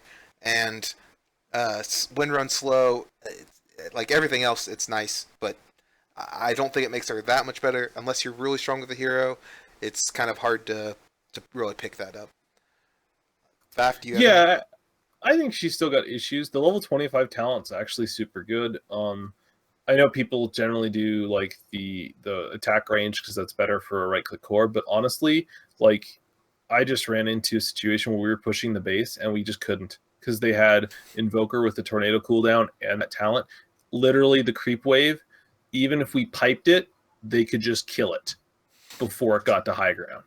It was infuriating, and they just sat in their base and they won the game because they sat in their base, and then we made a mistake or they smoked out or got one of us because they had that power shot, they had tornadoes on a farmed Invoker, and then they had some other hero that could do a little bit of nuke damage. We would have probably had to double pipe the wave just to get it to the tower. Like, it was maddening. It's like Coddle. It's even better than Coddle because it's 2 second cooldown. No, this is obviously situational when she's not a mid. If you're mid, the 100 attack range is really good because she's right clicking. But I just think the hero is still kind of garbage as a core because of her laning and farming issues. And then the fact that I still can't believe they would run Purgeable. Like the fact that Diffusal Blade, which is picked up by so many cores, just kills her now is just mind boggling to me. Like, yeah, that's true. Like that change unless they revert that, I just don't see her being as a mid, just because it's so bad when you have to have like she was already kind of one of those heroes that kind of needed a BKB pretty early, but now like without a BKB in almost any game where the opponents itemize properly, she has to have a BKB or she is going to die. Unless you just completely get the jump on you, like blink shackle and literally like all your heroes are stunned, so you can't do anything, so it doesn't matter. Yep, that's why I like her as a support, man. It's like, well, you can do stuff to, counter the supports and spend the time to use that ability, but I don't know. If you use her correctly, I've always loved her as a support, and it's kind of gotten just a little bit better to do that style of play with her now. Man, that's why you should be sad if he's not at the major. Like, Rose is all about that. Like, seriously, that's all you played in his pubs for like a week. plus. I think it was because he was fun, and he also wanted. But I also think he wanted to practice it, try to convince internal Evie to draft it, which he didn't. But they didn't ban Meepo, so whatever. They didn't deserve to go. Yeah. Sadly. But the next up on the list is Winter Wyvern. Nothing really of note. He got doesn't matter. level 10, plus 6 strength to plus 7. And then last but not least, Zeus. His scepter CD/duration got reduced from 40 seconds to 30 seconds. I'm not 30 seconds, 35 seconds. His level 10 talent got increased from 175 health to 200. His level 25 talent got increased from 1.5% static field to 2%. I know you're a Zeus player, and you said that this kind of sucks, right? It's not really even anything of note for a Zeus player. Yeah, like, so the health's actually good. Like, I've seen people get the health. Like, it's a game dependent thing. I prefer the mana regen almost every game, but there are just some games where I'm like, it's the same thing with Sniper on treads on Sniper, let's say, is a mid. Like, there's some games you're like, man, I'm just gonna die a lot, so I need to get health. I go tread Sniper on those games where I'm like, they're just gonna jump me, and I just need to be as tanky as possible, so maybe I live and my team can save me. So that's good. I like that they're buffing the health. The scepter cooldown duration, like, honestly, the cooldown is a bigger. It's not even like duration. It lasting the full duration just didn't happen. The fact that it's now off cooldown faster when they've killed it is just better. So, like, that's a nice thing. Like, his Ags is actually really good. I didn't appreciate it till I played it a few games. Like, the fact that he can just throw it for vision anywhere, and he can just add even more damage, and it's also a good zoning tool when you're sieging or they're trying to siege. It's actually really nice. So I like these changes. The one thing I'd say is the level 25 talent, I don't think I'd ever pick still, just because since static field damage is very significant, but it's not as significant as cast range. Cast range is just so good on this hero, because a lot of times when you're playing Zeus, even if you've lost a fight, somebody has to run away from you because you do so much damage in an AoE. And if they're running away from you, the ability to lightning bolt, since you just need to know where they are, you don't have to have a vision on them, the ability to lightning bolt 200 units further away from them is amazing. And then once you get 6 slotted, it actually allows you to lose the Aether Lens without feeling the pain. Because losing Aether Lens as Zeus is one of those things that you hate to do, but you're like, man, I just need a Shiva's or I need a Hex. Like, you just need a 6k gold item instead of this 2k gold item that's actually so good on the hero. Like, you just have to make that sacrifice, and it just makes it easier to do. So, but I like these changes. They're a nice buff for Zeus. I still don't think he's that good, but he's a lot of fun, and he's still strong. You just have to have supports who can save you mid, because they're going to try to kill you. Yeah, that's true. I personally don't find a lot of changes here on the Zeus. Like, I know that the scepter is nice and things. I still am kind of iffy about it. I think it's really nice versus Tinker to be able to lay it on top of him and make sure that he can't TP, giving him that mini stun and, like, basically just cuts him out of the game. It's just a I feel like Zeus is at a weird point, and even though they have all these tanky people that you can use the static field to kind of counteract that, it's not good enough. He needs something to kind of balance himself out. Maybe with the reduction of the hood or something like, or other things to come hopefully in the future, maybe magic will get a little bit more of a buff, and then they'll buff some other people who already do a lot of magic. They'll nerf some people who already do some magic damage, but I just feel like if you want magic damage, you got so many other options at this point in time. So, and Coddle kind of gives perfect sight, where Zeus, that's kind of one of the other reasons to pick Zeus is for the sight. So, yeah. I think that's it. I think that's all we got for today. Yeah. So I'm gonna close out the show. I got one thing to say real quick. Okay, yeah, Just go like to ahead. shout out to Muscle, who messaged me asking me if it was me on here, and he was listening. So thanks, Muscle, for listening. I'm not gonna. He put in a question. I'll just forward that you for the flip date, though. Ah, for sure. Sounds good, man. All right. So we're gonna close out the show. If you would like to help us out, you can always subscribe or like any of our videos. You can find us on our Twitch channel, twitch.tv/Toffees_Dota2. You can also find us on our YouTube channel, 5 Minus Gaming. If you want to have a podcast instead of a VOD, you can always find us on Stitcher, iTunes, or SoundCloud under the Coffees with Toffees logo. You can also give to our Patreon if you're feeling extra generous by giving to www.patreon.com/Toffees. There's new updates to the Patreon as well, so there's different things, different availabilities that are happening. We're going to be getting more of them out as the time goes on. So little bonus things that we'll do for you guys or give different things away, whether it's mugs or t-shirts or whatever. So you can go there and check it out. It's some pretty interesting stuff there. If you have any questions for me, Toffees, Kimbrel, Fafnir, I'll give you all the data here. So you can follow Toffees at Toffees TV. You can follow me at my Twitter at FlubDota. You can follow Kimbrel at skimbrel_ for his Twitter. You can follow Fafnir at his Twitter at FafnirDota. And you can catch me and Fafnir later tonight as we cast the 82L game on Fafnir's Twitch at twitch.tv/Fafnir18. And we will be casting the Winter Miners, a amateur league with Go for Gold versus Sector 5. So if you're interested in hearing our casting, it's fantastic. It's mythical, some might say. And you can catch us there. If you have any questions for me for the flip date or just in general, you just want to ask me them through Twitter, or you can always send them to my email, crazyflubb@gmail.com. Well, it's not applicable for today, but I always say I'm glad that you were able to share a brew with us today, and I hope you learned something. I will catch you guys next week or later on this week. All right.